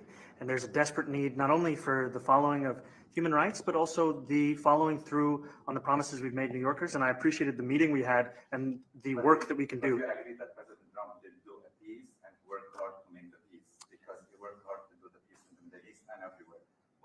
Do you agree with that? I appreciate all. Okay, so he's asking Mamdani if he agrees that Trump brought peace in the Middle East and he worked so hard to bring peace in the Middle East. So let's see what Mamdani says about that. He worked hard to do the peace in the Middle East and everywhere. Do you agree with that? I appreciate all efforts towards peace, and I shared with President Trump that when I spoke to Trump voters on Hillside Avenue, including one of whom was a pharmacist that spoke about how President Trump's father actually went to that pharmacy not too far from Jamaica Estates, that people were tired of seeing our tax dollars fund endless wars. And I also believe that we have. See how he doesn't answer the question at all? Like, do you appreciate Trump doing the peace deal? Is like he's basically telling us a story that has nothing to do with the question. That people were tired of seeing our tax dollars fund endless wars. And I also believe that we have to follow through on the international human rights. And I know that still today, those are being violated, and that continues to be work that has to be done no matter where we're speaking of. Mr. President, Thank you, Mr. President. Do you view the mayor-elect as the true leader of the Democrat Party? And do you think Rita Schumer is a leader? He's saying, is the mayor-elect the true leader of the Democratic Party? Have to follow his lead. Well, Oh my God, Mamdani! I think Mamdani is loving this. Like, I just showed up, and now I just showed up here. Nobody knew me just a few months ago, and now I'm considered by this reporter to be the leader of the Democratic Party. Obviously, he's going to say, no, I'm not, but I'm pretty sure that he's like so happy hearing that. And do you think Rita Schumer is a leader? You have to follow his lead.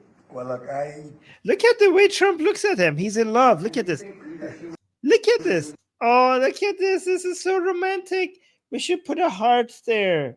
We should put a heart. Like, oh my God. Guys, look at this. This is such bromance. Somebody should frame this moment right here. Look at this. This is such. Well, look, I hope they have great leaders. This is a man that right now I think is focused on New York City. I really think he has a chance to do a great job. We're going to help him, but I really think he has a chance to do a great job. But I'll let you answer that. You consider yourself the leader of the Democrats. I think it's more appropriate for him.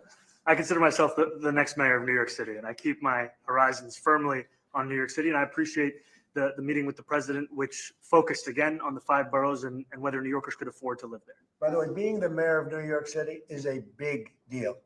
Absolutely. I always said, one of the things I would love to be someday is the mayor of New York City.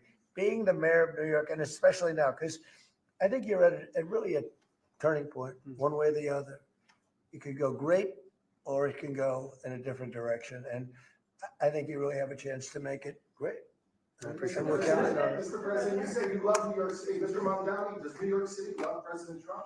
Guys, people in the chat, the people who are anti-Mamdani, do you like Trump praising Mamdani in this way? Do you or do you all?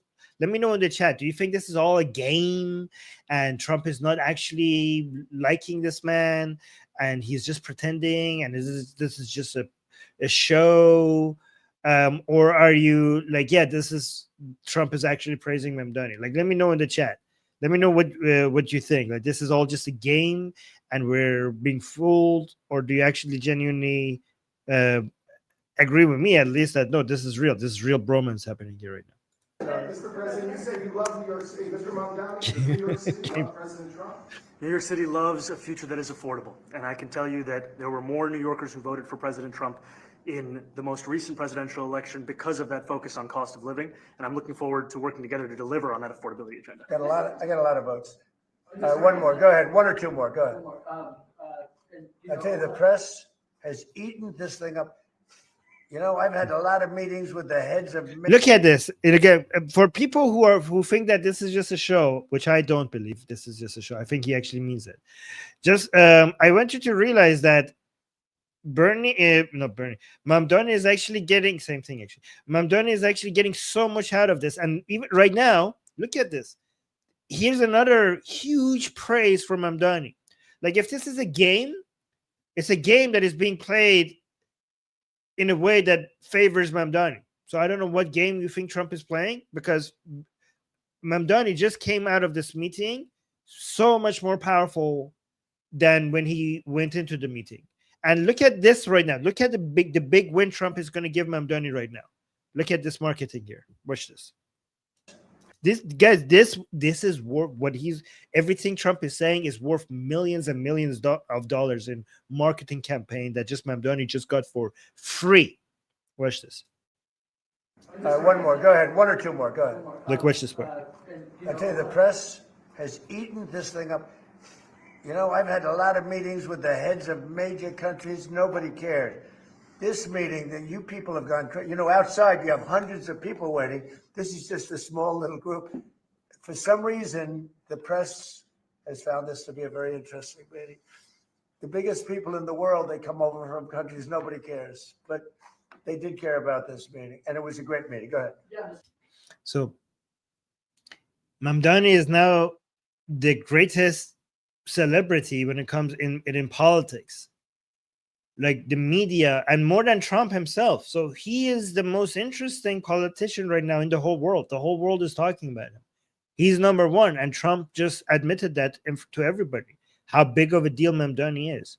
Like just that one line made Mamdani, you know, just put a stamp on of a, you know, showed how big Mamdani is. Like a lot of people didn't even think about it that way, and Trump basically announced it to the whole world that when it comes to media, nothing right now is as interesting as Mamdani when it comes in politics, at least.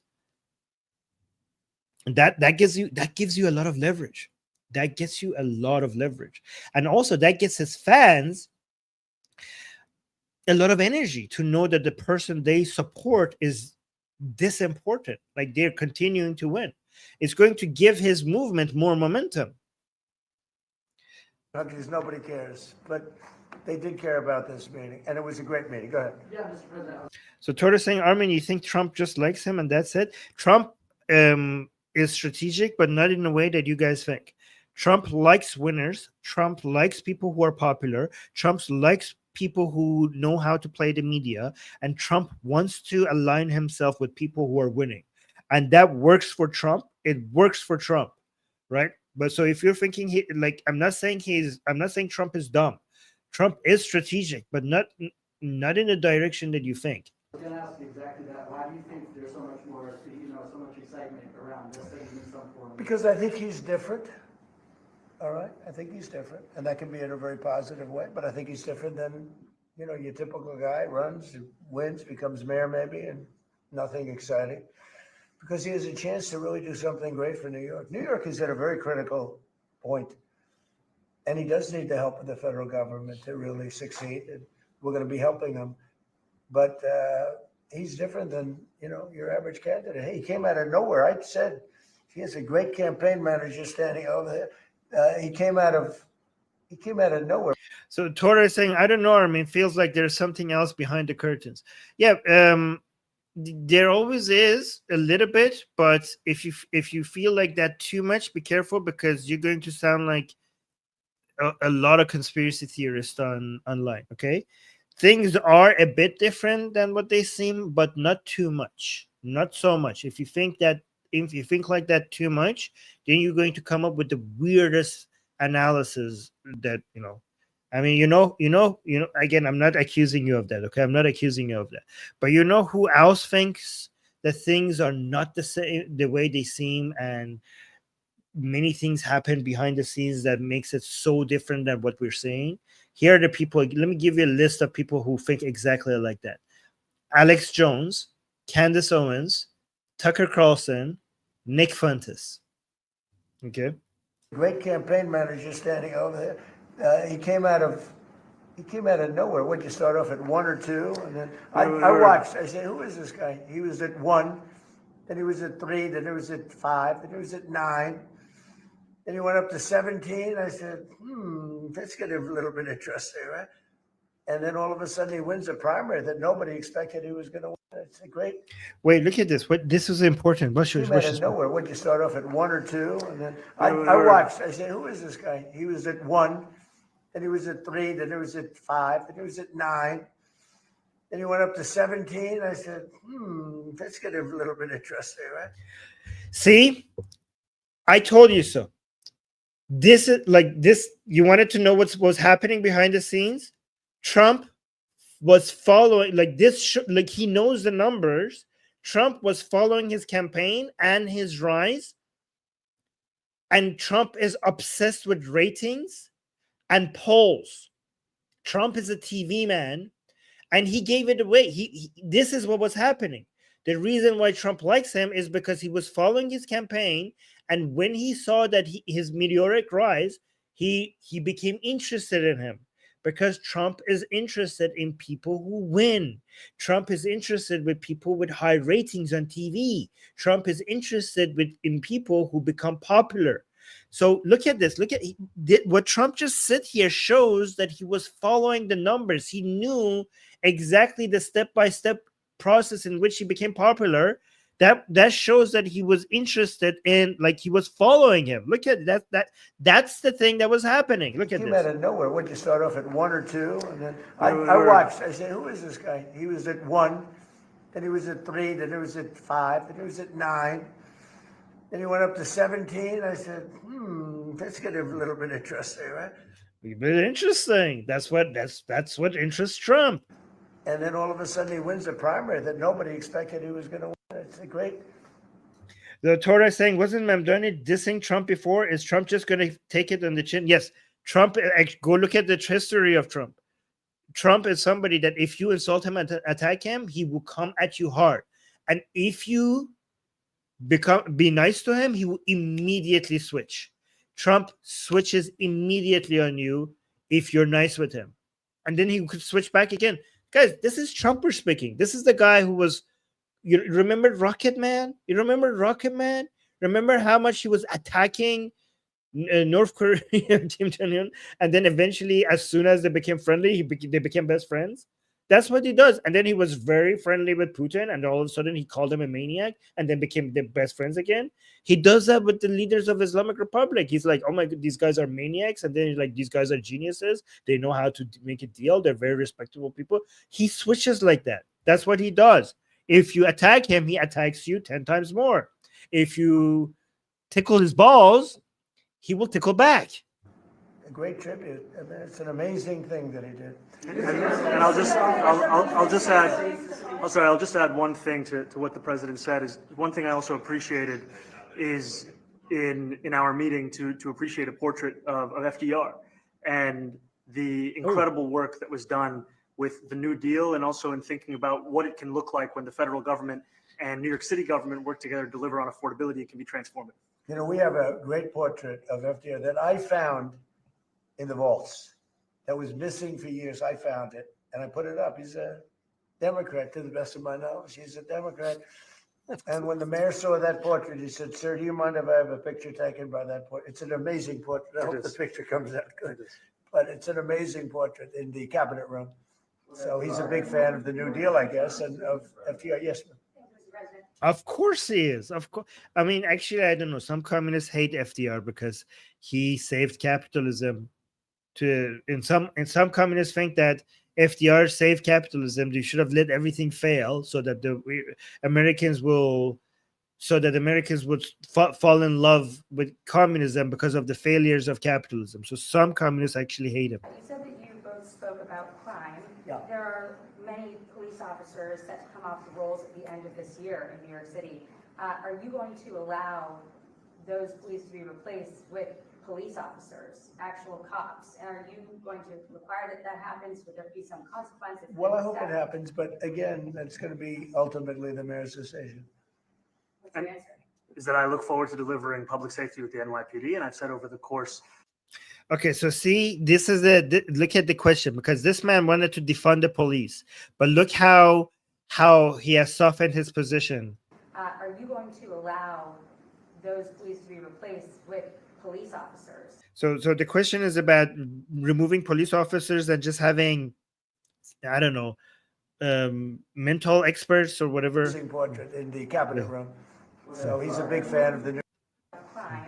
Yeah. There are many police officers set to come off the rolls at the end of this year in New York City. Are you going to allow those police to be replaced with police officers, actual cops? And are you going to require that that happens? Would there be some consequences? Well, I hope it happens, but again, that's going to be ultimately the mayor's decision. What's your answer? Is that I look forward to delivering public safety with the NYPD, and I've said over the course of our campaign that we have the number of police officers today. They are the ones that's budgeted about 35,000 headcount. And I think the key thing is that we have to make it easier for police to focus on police work, not ask them to respond to 200,000 mental health calls a year. So is that a Yeah, but the mental health experts, if you want to send mental health experts out in the field, they need to be protected. So here's what these people start with, like defund the police. Police is racist. Police is oppressive. Police is IDF. Yeah, get rid of them. And then that's before they're in the campaign. But then when they're in the campaign, they soften a little bit. And then when they win, they soften even more. But even this doesn't make any sense. Instead of removing police officers, they're saying like, oh, we just want to send healthcare, like mental health professionals to cases so that the police could focus on crime. Okay, if somebody calls, 911, and there's a crazy person doing crazy things, and you're like saying, okay, we shouldn't send the police, and so we don't need to increase the number of police because there are many cases that it's not a police issue, it's a mental health issue. If you send a mental health expert to that person, they need to be protected. You don't know what's going to happen. They need to go with somebody who is armed, and you cannot arm the mental health experts yourself because they have not been trained to use their firearms in that way. And if you train them, then they are basically police. So you cannot just ask mental health experts to just go into, I don't know, mental health experts are supposed to treat mental health patients in a controlled environment. In the hospital, in a place, in a mental health facility, not out in the goddamn open. If you send them in the open to treat people, they need to be protected. They need security. They need police. So you're going to have to send them in addition to police officers. You cannot send them instead of police officers. You need to send them in addition to police officers. In fact, the best solution is not to send mental health experts, send the police to control the environment, make it safe, and then bring those people to a mental health facilities for the experts to treat them there, which is basically what we have right now, that's what we have right now. So don't change it. Just add more police officers.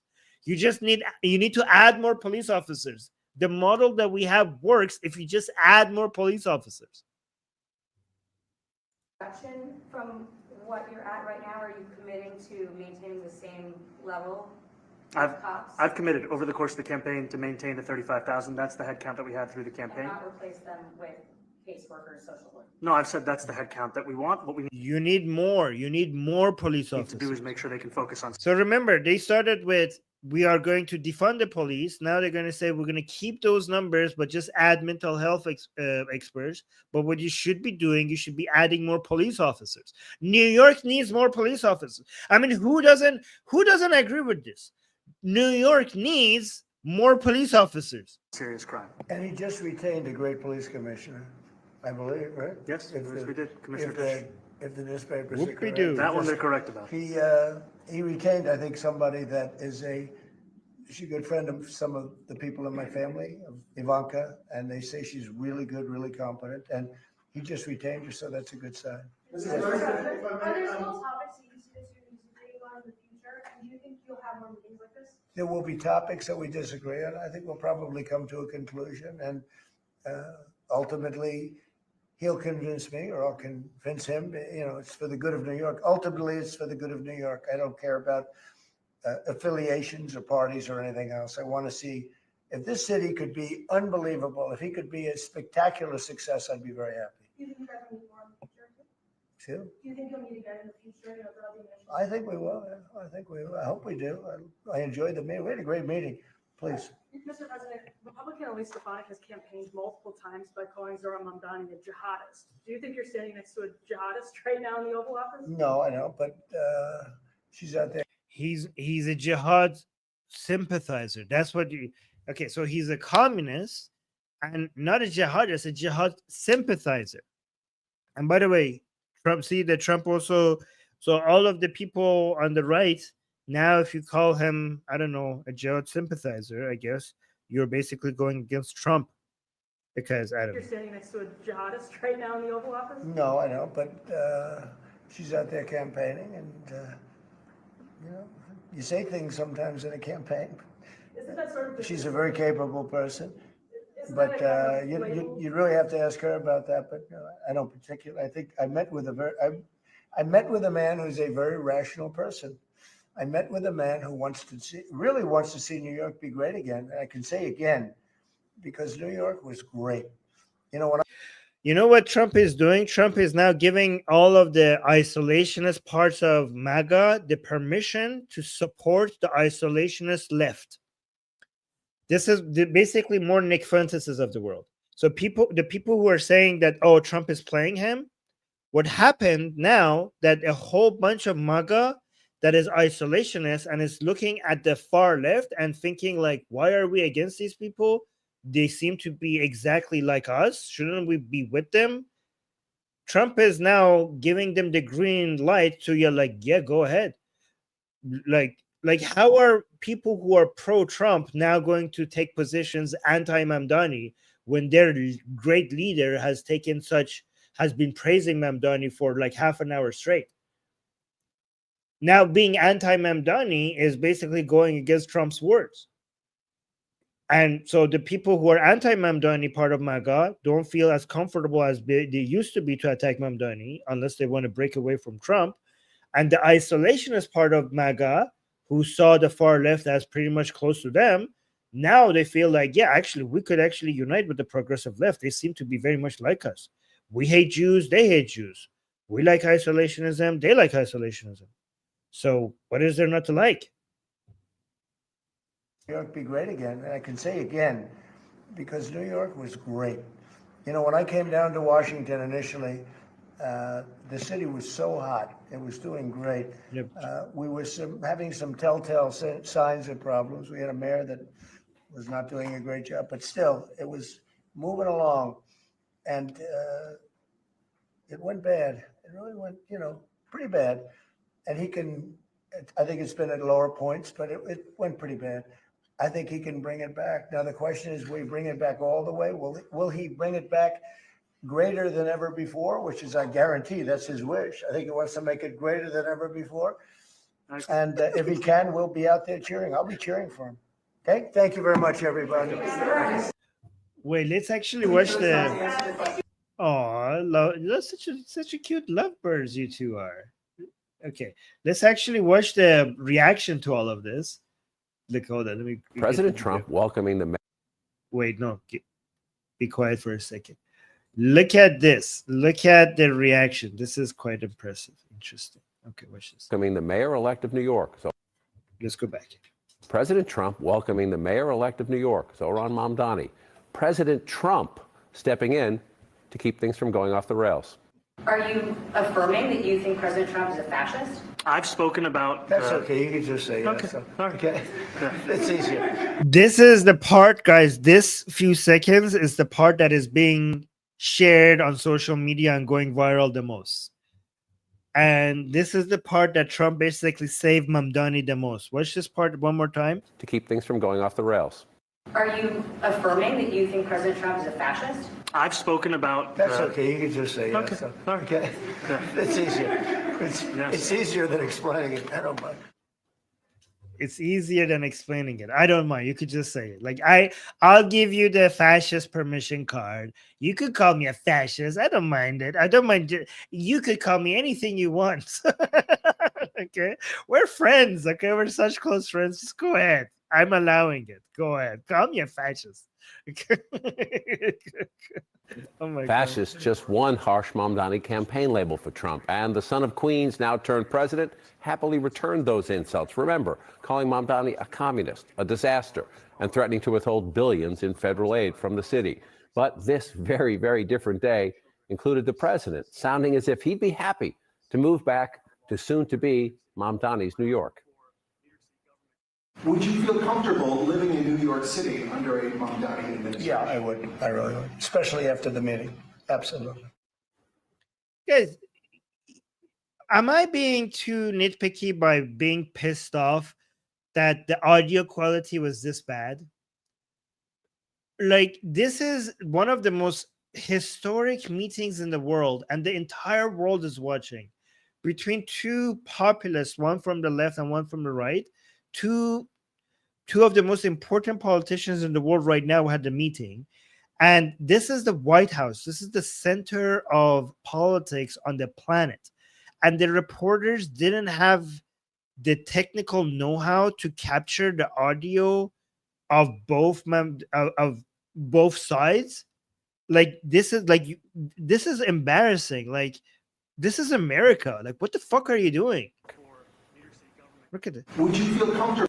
Like, this is the audio quality? What the fuck is wrong with you guys? Like, you have a mic for them, have a mic for yourself. Living in New York City under a Mamdani administration? Yeah, I would. I really would, especially after the meeting. Absolutely. Now, we all know from experience it did not have to go the way it did. More than a few others, with those who've clashed with the president, those meetings, well, have not gone well. Just ask Ukraine's president. I don't think you'd be a tough guy without the United States. And your people are very brave. But you're either going to make a deal or we're out. Many thought this also might be a slugfest, especially given what each has already said about the other. It's interesting because you see, that's an example that no, Trump doesn't always praise people. Okay, if you're nice to him, he's very nice to you. If you challenge him, like Zelensky did at that point, then he gets pissed. It's going to be hard for me as the president to give a lot of money to New York because if you have a communist running. So this is before Mamdani came and charmed him. Okay, so look at how Trump used to talk about him. It's going to be hard for me as the president to give a lot of money to New York because if you have a communist running New York, all you're doing is wasting the money you're sending there. We have won because New Yorkers have stood up for a city they can afford, where the mayor will use their power to reject Donald Trump's fascism. This guy is reject Donald Trump's fascism. Guys, if you voted for Mamdani, you have been fooled. You have been played. You have been played. Again, it's not Mamdani playing Trump. It's not Trump playing Mamdani. You're the one who's being played. You were sold a revolution. You got another average politician. Well, not average. He's actually very good at it. Just another mainstream politician that as soon as they get elected, they basically start sounding like everyone else, almost. Right? They just soften their tone, soften their everything that they promised you becomes like you get like maybe 70% of it or 60%, 70% if you're lucky. Right? But it's not, look at where's Mamdani? Where's this Mamdani in the White House? Was he lying here? Okay. I don't think Trump lies. Trump doesn't lie. But I think Mamdani was lying. Mamdani is lying. Trump is an honest person, in my opinion. So Trump is not playing. Trump is being honest. Mamdani is lying. New Yorkers have stood up for a city they can afford, where the mayor will use their power to reject Donald Trump's fascism. This guy is a communist at the highest level, and he wants to destroy New York. I will not be intimidated by this president. I will not be intimidated by anyone, because my job here is to serve the people of this city. See, this is what gets you votes. I'm gonna go fuck him up. I'm gonna go like this is war. This is a revolution. God damn it! We're gonna tear this whole thing apart until I become part of it. Now all of a sudden everything changes. So guys, the game that is required for you to play to become elected is a different game that is required for you to play for you to stay in power, right? These are two different games. And you were a fool if you thought that the game that Mamdani played to get elected is going to continue after he got elected. Now he's in a different game. Now he's doing something else. Now the game is, how do I keep power? And you don't keep power by trying to burn the system that gave you power. You don't maintain your power by burning the whole thing to the ground. Now you're part of it. Now you're part of it. So now you have to play by their rules. You were sold a dream that is not going to happen. That's not going to happen. This is how the game is played. And you keep getting disappointed over again and again and again and again, and you never learn. This is why you're now so disappointed of AOC. And like, oh my God, AOC is disappointed that she's establishment now. Let's go with Mamdani. Let's see how that works out for you. Okay? Let's see how that works out for you. Now that you give him the power, let's see if he's going to give you what you wanted. President, I will not be intimidated by anyone, because my job here is to serve the people of this city. This communist from New York someday gets elected. I can't believe that's happening. That's a terrible thing for our country, by the way. So hear me, President Trump, when I say this. To get to any of us, you will have to get through all of us. What the fuck are you talking about? Like, Trump is going to come. Is he trying to come and kill you? Like, to get to any of us, he has to go through. Like, you're acting like this is a battlefield. Why would he want to come get to all of you? Like, is he trying to kill you? Yeah, all that happened. In the end, though, for reasons we'll talk about with our very New York accented political. Yeah, all of that problem. I'm gonna go fuck him up. I'm gonna go destroy Trump. Donald Trump, turn the volume up. We're coming for you. Like, oh my God, what is he gonna do? Go, amazing. Go fuck him up. And then he goes there like, it's bromance. It's bromance. They're just loving each other. They almost kissed. So yeah, great. I mean, and the interesting thing is that Mamdani's followers and fans, instead of thinking like they were fooled, they're thinking like they're basically like some Trump supporters. You know how some Trump supporters, whatever Trump does, they're like, oh my God, this is 4D chess. This is like, you don't understand the wisdom behind what he just did. That's what Mamdani fans are doing exactly right now. They're like, oh my God, he humbled him. He humbled Trump. He basically, I don't know what, basically the same kind of narrative. That's what they're saying. But again, they're the ones who've been fooled. This is how you play the game. This is how you play politics. You promise this shit, and then once it happens, then you back down. You soften your tone. Panel tonight, the two men appear to have decided that at least for now it is better for their constituents and themselves to be seen as the kind of unlikely pair maybe that only a city like New York can produce. That said, some of the moments today were truly remarkable. We agree on a lot more than I would have thought. I am really looking forward to delivering for New Yorkers in partnership with the president on the affordability agenda. So we're going to work together. I've spoken about. That's okay. You can just say Okay. yes. So. Sorry. Okay. It's easier. It's easier than explaining it. I don't know. We're going to help him, but I really think he has a chance to do a great job. I'll be cheering for him. Didn't mention anything about America or. I think he is going to surprise some conservative people, actually, and some very liberal people. I think I met with a man who's a very rational person. Guys, I have not seen Trump speak this positively about his own sons, okay, about anyone. Trump hasn't even spoken like this much praise back to back in half an hour. Nobody has received this much praise from Trump, not even his own sons. And now, even more evidence this love fest has a shelf life. Take a look. These are new photos of the visit. The president just posted them on his social network with the words, "It was a great honor meeting Zohran Mamdani." the new mayor of New York City. Wow. Perspective now from the executive committee chair of the New York State Democratic Committee and the president and CEO of WIN, Christine Quinn, former senior advisor to President Obama, and our CNN chief political analyst, David Axelrod, and Republican strategist and CNN political commentator, Shermichael Singleton. David Yeah, somebody's saying, didn't he trash and Mamdani? They both trashed each other. That was just campaign mode. As soon as the campaign is over, that you switch that off. That's how, guys, can you please learn this so that next time you're not fooled when people are making you promises like this? So that the next time you're like, oh my God, they trashed each other, so now they're going to keep fighting with each other. Like, no, that's not how politics is about interest. It's about who, like, it's about, okay, I understand you need to say all that bullshit to get elected. Trump understands that.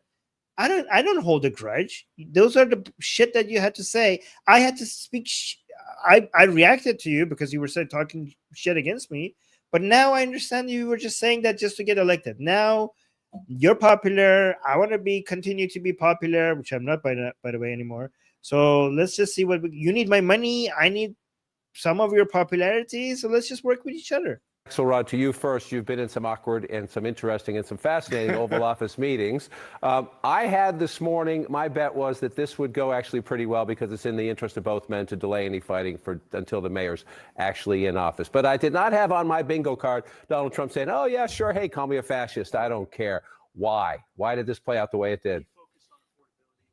Well, first of all, did you have on your bingo card that the week would begin with him calling Marjorie Taylor Greene a traitor and would end with him embracing Zohran Mamdani? It's been there's a disruption in the quite force. A week. Yes, it's been quite a week. Look, I think you were right. I do think it was in both their interests. I think Mamdani made the right move by asking for the meeting, and then he made another good move by showing up and really searching for areas of agreement on which they could work together.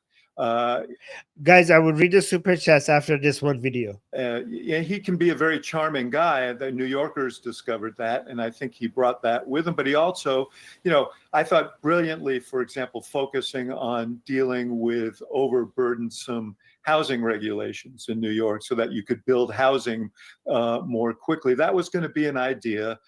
Honestly, if Mamdani removes some regulation for housing, I'm not a black and white person. I'm going to say that's a good idea. The rent freezes is not an example of that. That's actually additional regulation.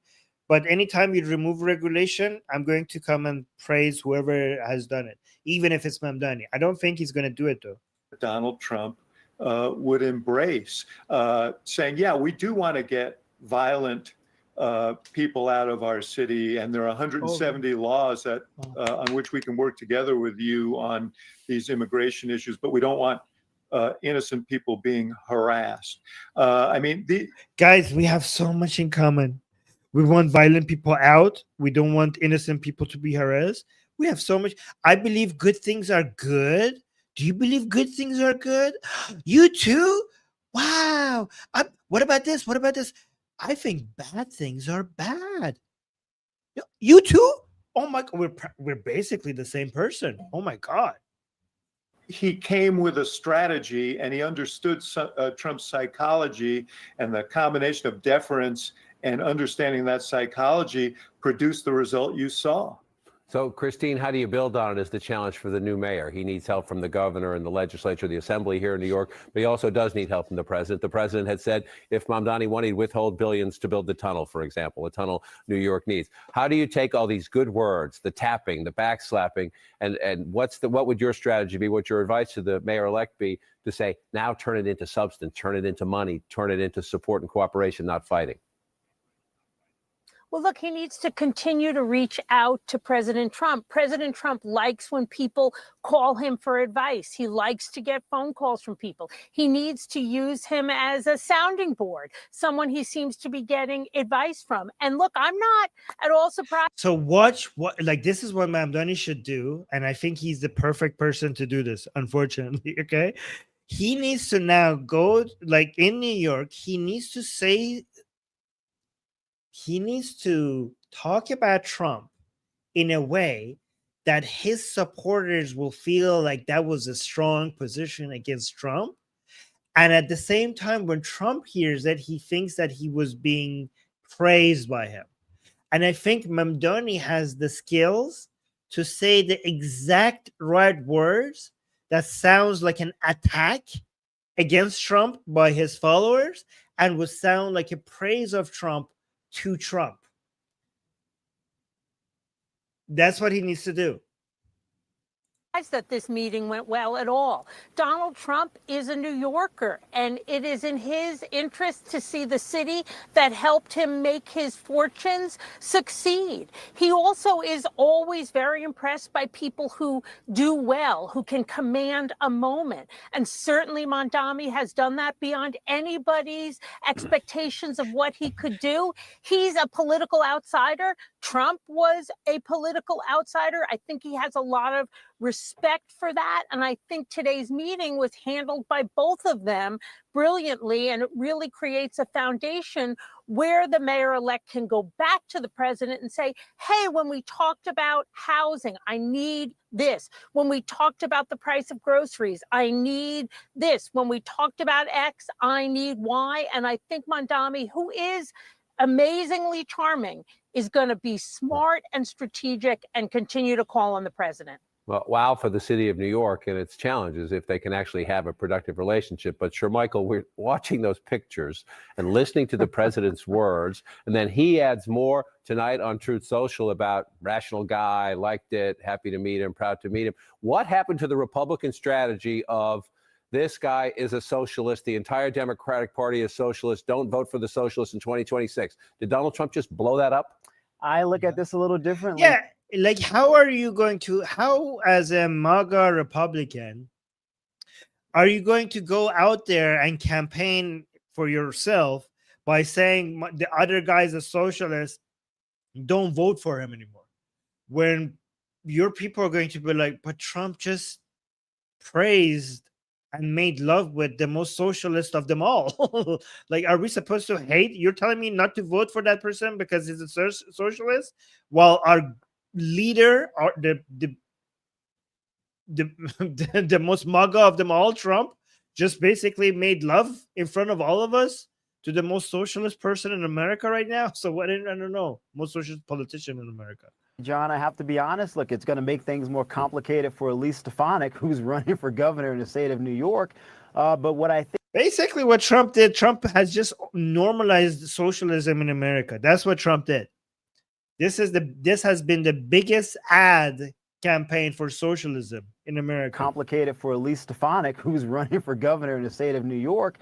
But what I think strategically the president has just done, he just disrupted, I would argue, Democrats' overall messaging strategy next year on affordability and the price and the cost of living. I think the president can make the case that Republicans can work with progressive Democrats, who, by the way, don't typically get along with their sort of Democratic establishment friends, and say, hey, if they can't work with you, Republicans will where we can on affordability. Let's cut that red tape. Let's decrease the level of restrictions in New York to make housing more accessible. And by the way, let's also employ more native New Yorkers, young men. Jenny's saying, I don't think this was an endorsement of socialism.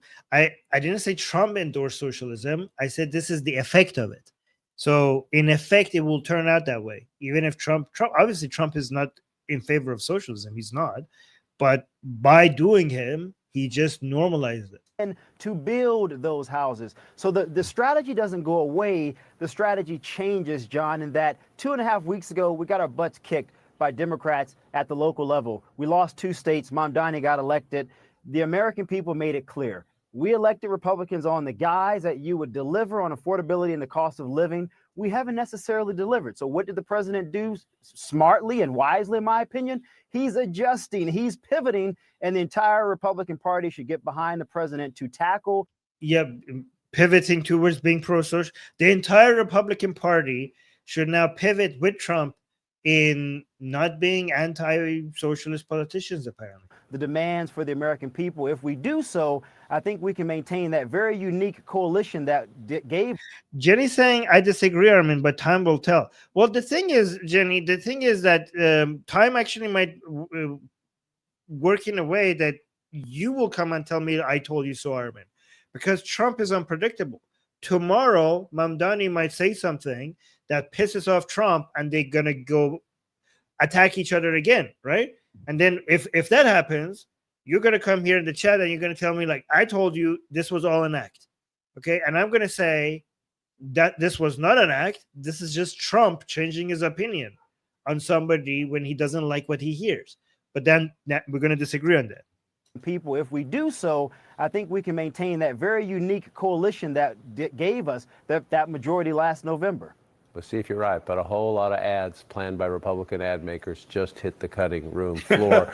David Shermichael mentioned Elise Stefanik. She is running for governor here in New York, and Trump was asked about her criticisms of the mayor-elect today. Take a listen. Mr. President, Republican Elise Stefanik has campaigned multiple times by calling Zohran Mamdani a jihadist. Do you think you're standing next to a jihadist right now in the Oval Office? No, I don't, but she's out there campaigning, and you know, you say things sometimes in a campaign.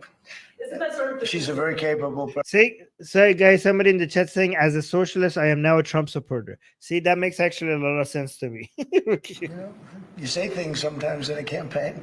Isn't that sort of Yeah, and Trump is correct. Trump recognizes this very well. And that's why he doesn't hold a grudge. Trump doesn't hold a grudge. Trump gets pissed off very fast, but he forgives fast. Okay, Trump gets pissed off very fast, but he also forgives very fast. And he understands what you said on the campaign was just a campaign. But he's also disarming his fellow Republicans when it comes to attacking this jihadi sympathizing communist. Again, I wouldn't call him a jihadist. He's not a jihadist, but he is jihadist sympathizer. He does sympathize with jihadists. right now in the Oval Office? No, I don't, but she's out there campaigning, and you know, you say things sometimes in a campaign. Isn't that sort of She's a very capable person. But you really have to ask her about that. But you know, I don't particularly. I think I met with a man who's a very rational person. Stefanik responding tonight, David, on social media in part saying we'll have to agree to disagree on this one, and again calling the mayor-elect a jihadist. Again, did the president of the United States just pull the rug out from under her? Yeah, no, I think it makes it more complicated for sure, and especially if this relationship continues. But I love the observation that, you know, you say things when you're campaigning. Boy, do you ever. You look at these two guys.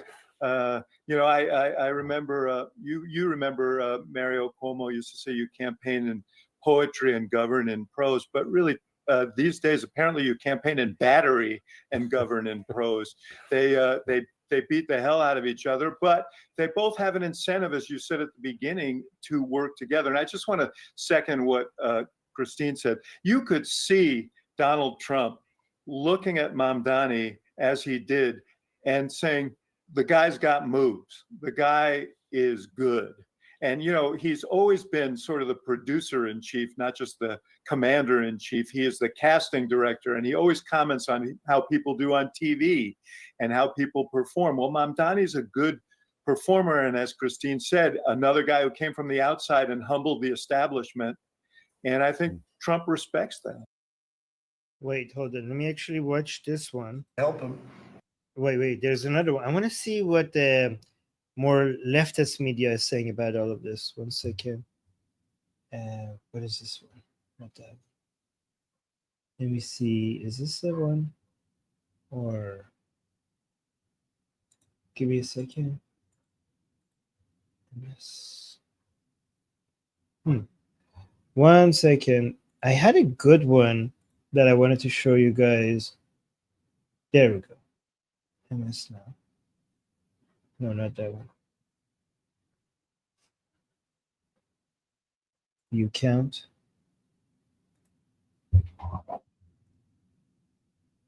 I cannot show you comedians because they're gonna copyright strike me.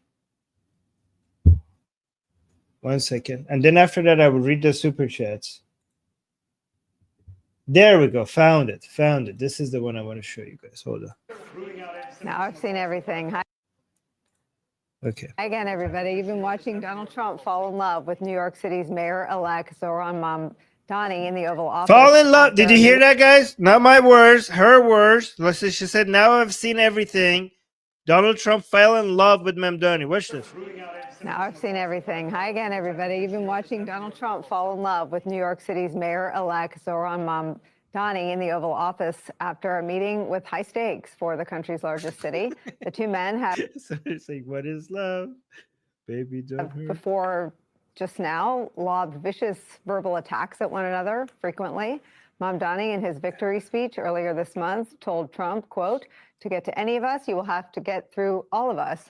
Today, it was an alternate reality, completely different story. The two men struck a cordial tone initially, talking about lowering the cost of living for New Yorkers, and it got more affectionate.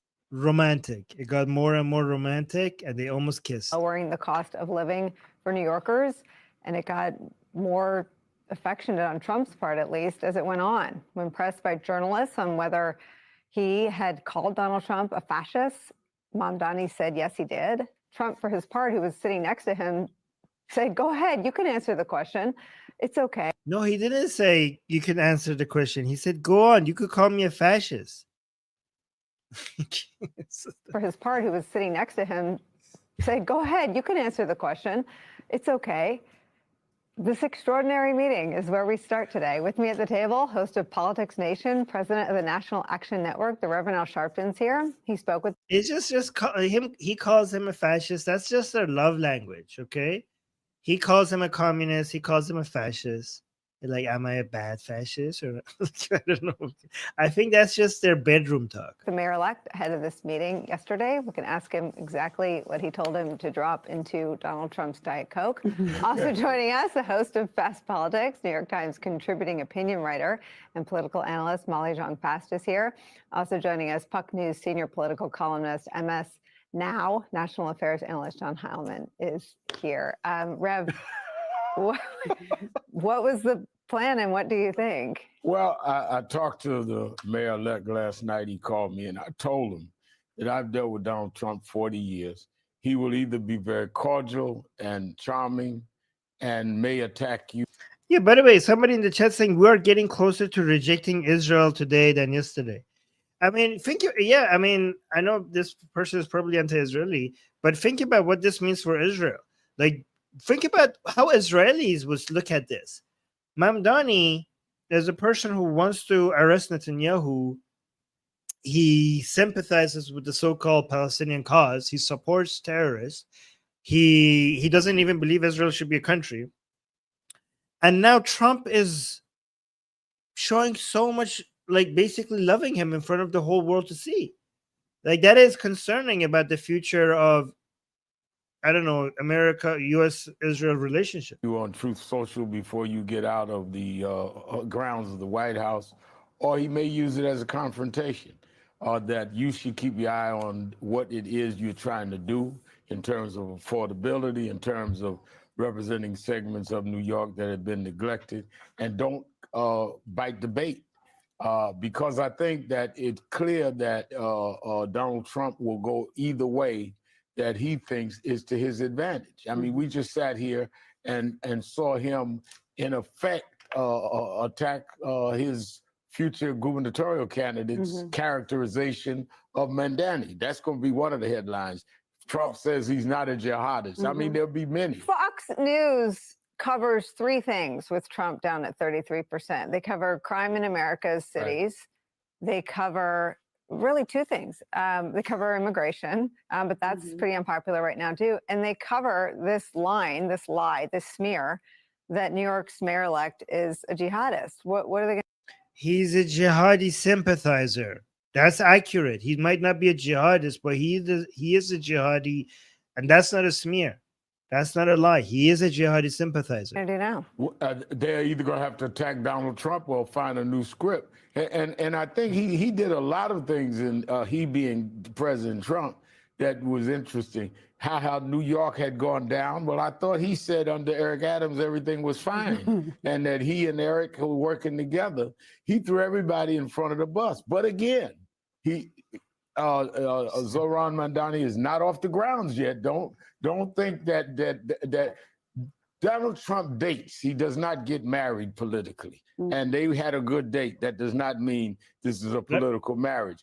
I hope, though, it benefits the city of New York. I'm glad that we're not talking about him sending vice. So this is what's best for New York right now. The less Mamdani does the things that he has promised, the better it's going to be for New York. Okay, so yeah, hopefully there are enough checks and balances and limitations that he doesn't get to do any of the things that he said in here and doing what he did in LA. I think that's the positive. But would I bet on this sticking only because I know Donald Trump? I wouldn't bet on that. I have never watched a public meeting, even with Putin, Trump didn't go on for as long, where he lavished that much praise, affection, and admiration on anyone. Right. So I have a theory that some of what's happened is that Donald Trump sees how popular Zohran is, and he wants to get on that affordability train, right? He sees his numbers. He knows inflation is plaguing him. I mean, yeah, I think the Republicans are learning that instead of telling Americans that the economy is actually getting better, it doesn't really matter if they don't feel if it doesn't feel like that, because to be honest, guys, the U.S. economy is getting better, and even if a recession happens, that's just a correction overall. If you look at it, things are getting better. Okay. However, Americans don't feel like it's getting better, and when it comes to politics, when it comes to people's feelings are more important than facts. I know we say facts are more important than feelings. But when it comes to politics, people's feelings are more important than facts. And it doesn't matter how many times you tell people that they're wrong and things are getting better. If they don't feel it, they're going to feel like you insulted them. And instead, you should, like, the Republicans are learning that they should do what the socialists are doing and just tell people that we're going to get more government involvement and give you stuff that you want. That gets votes. This is why the right is getting more like the left when it comes to government involvement. I mean, who are the champions of limited government and capitalism and free trade right now? Do we even have that? The conservatives were supposed to be that. They're not that anymore. Do we have champions for limited government, capitalism, and free trade in the United States anymore? Both the left and the right are becoming more for more government. maybe I'm ascribing too much sort of political acumen to him, but I just wonder, because when he was talking, he said, you know, many Bernie Sanders voters voted for me, and then you had Zohran go back and say, you know, they voted for him. You know, a lot of people in New York City voted for him. Yeah. And then he said more people voted for me. You know, I just wonder if I mean, look, obviously he really did clearly like him. And I think that it speaks to the talent, the raw political talent that Zohran has, that he can go in and sit there and just make this guy his greatest cheerleader. But I also wonder if he's trying to get on that, you know, he ran as a populist. He said he was going to make things cheaper. We're ascribing to Trump like a multi-step process when all that we've ever witnessed is like a hunting dog's reflexes. Right. And I just think there was a winner in the Oval Office today who won something that Donald Trump just told us he'd always wanted. Donald Trump said, quote, "One of the things I would love to be is mayor of New York." And this is someone who won. Again, we'll quote Donald Trump today on this. Came out of nowhere, and Trump was obviously tracking his poll numbers. So Trump is endorsing Cuomo, is flipping Adams or whatever the hell he did with the Adams criminal bribery case at DOJ. And I wonder how all those lawyers feel about ruining their integrity to spring Adams when Trump was obviously in love with Mamdani the whole time. And he's tracking his polls. He says you were at 1 and then 4 and then 9. He's obviously been following his meteoric rise.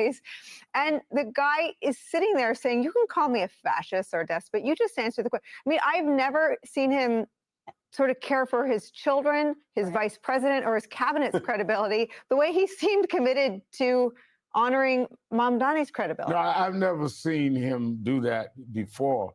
But Donald Trump is one that likes a political athlete. Winner. Right. And a winner. I mean, back when sometime we would get along, I would sit at ringside at boxing matches because he had the license in Atlantic City.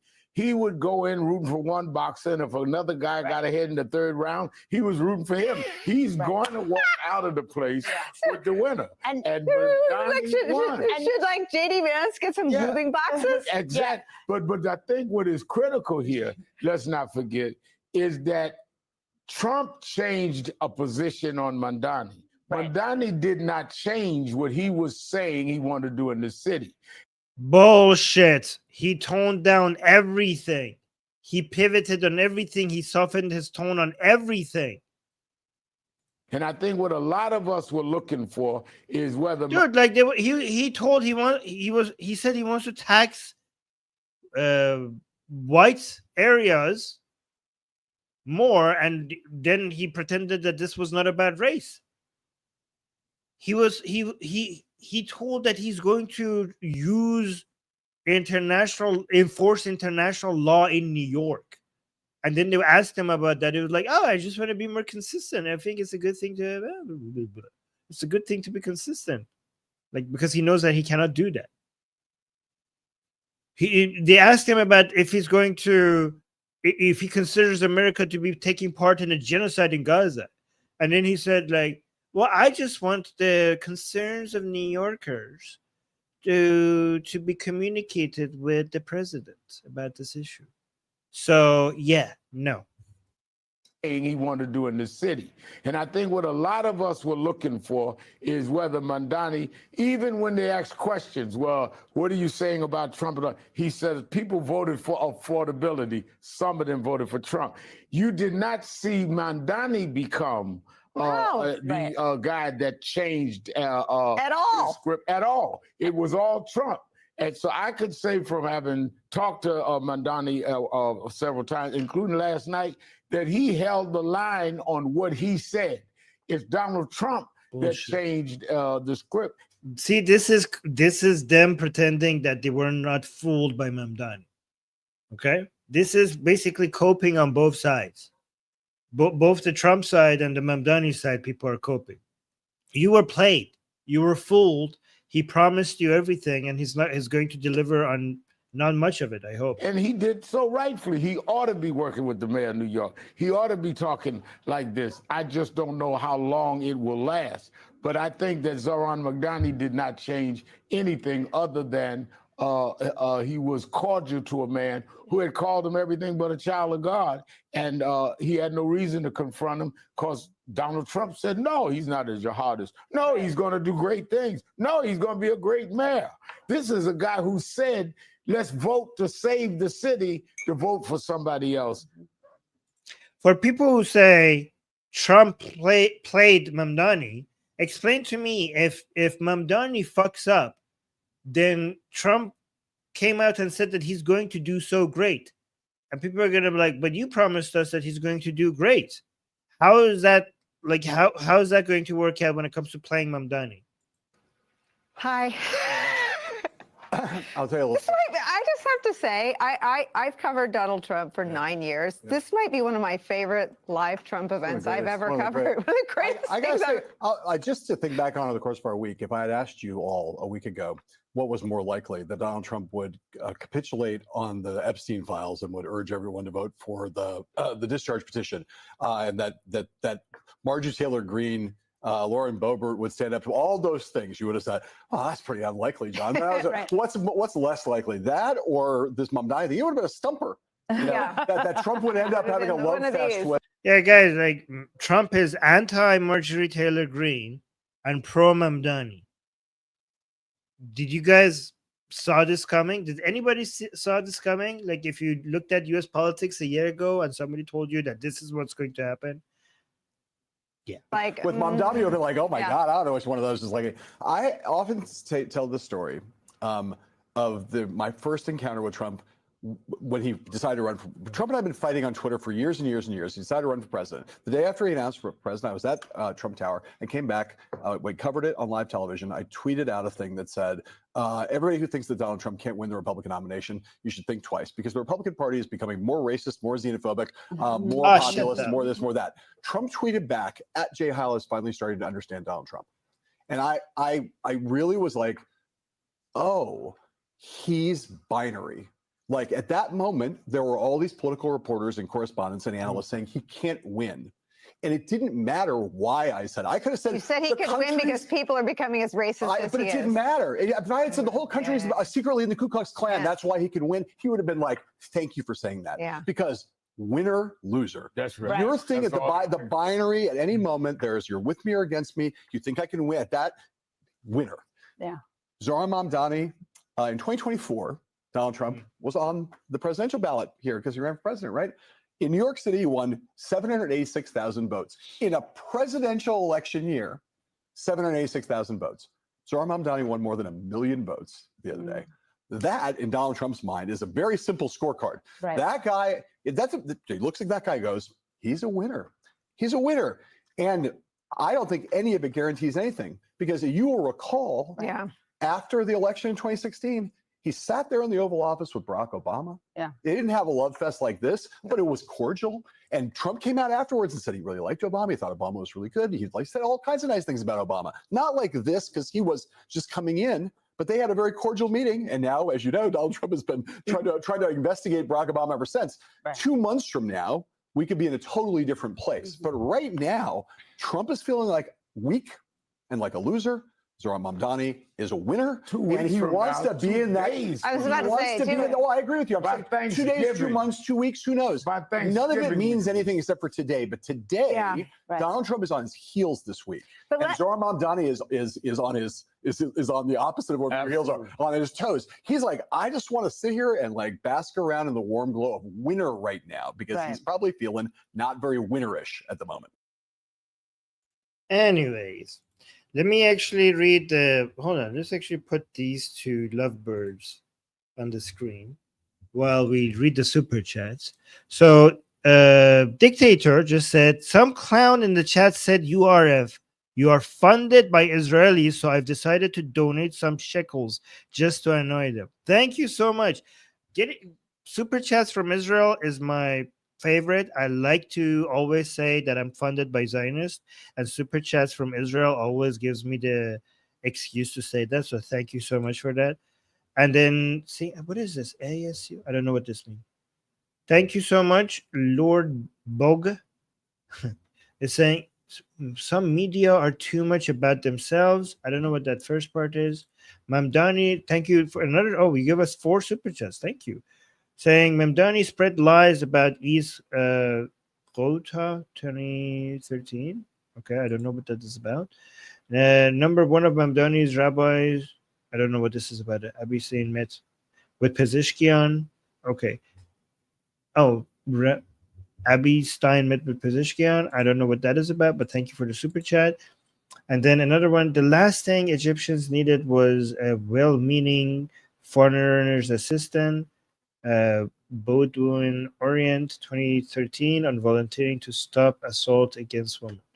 Okay, I don't know what that is about either, but thank you so much for the super chat. Thank you guys for the support. Guys, make sure you follow us. If you're new here, hit the subscribe button, hit the bell notification, like the stream, and yeah, and I'll be here again tomorrow same time covering something else. Let me know in the comments what you want me to cover next. Let me know in the comments. All right. Love you guys. And yeah, we're going to have our group call tomorrow. Link to our group call is in the description. Check that out. And yeah, I'll talk to you guys later. If you know, say it with me. I'm Israel Chai, Javi Shah. Mwah. Love you guys. See you later.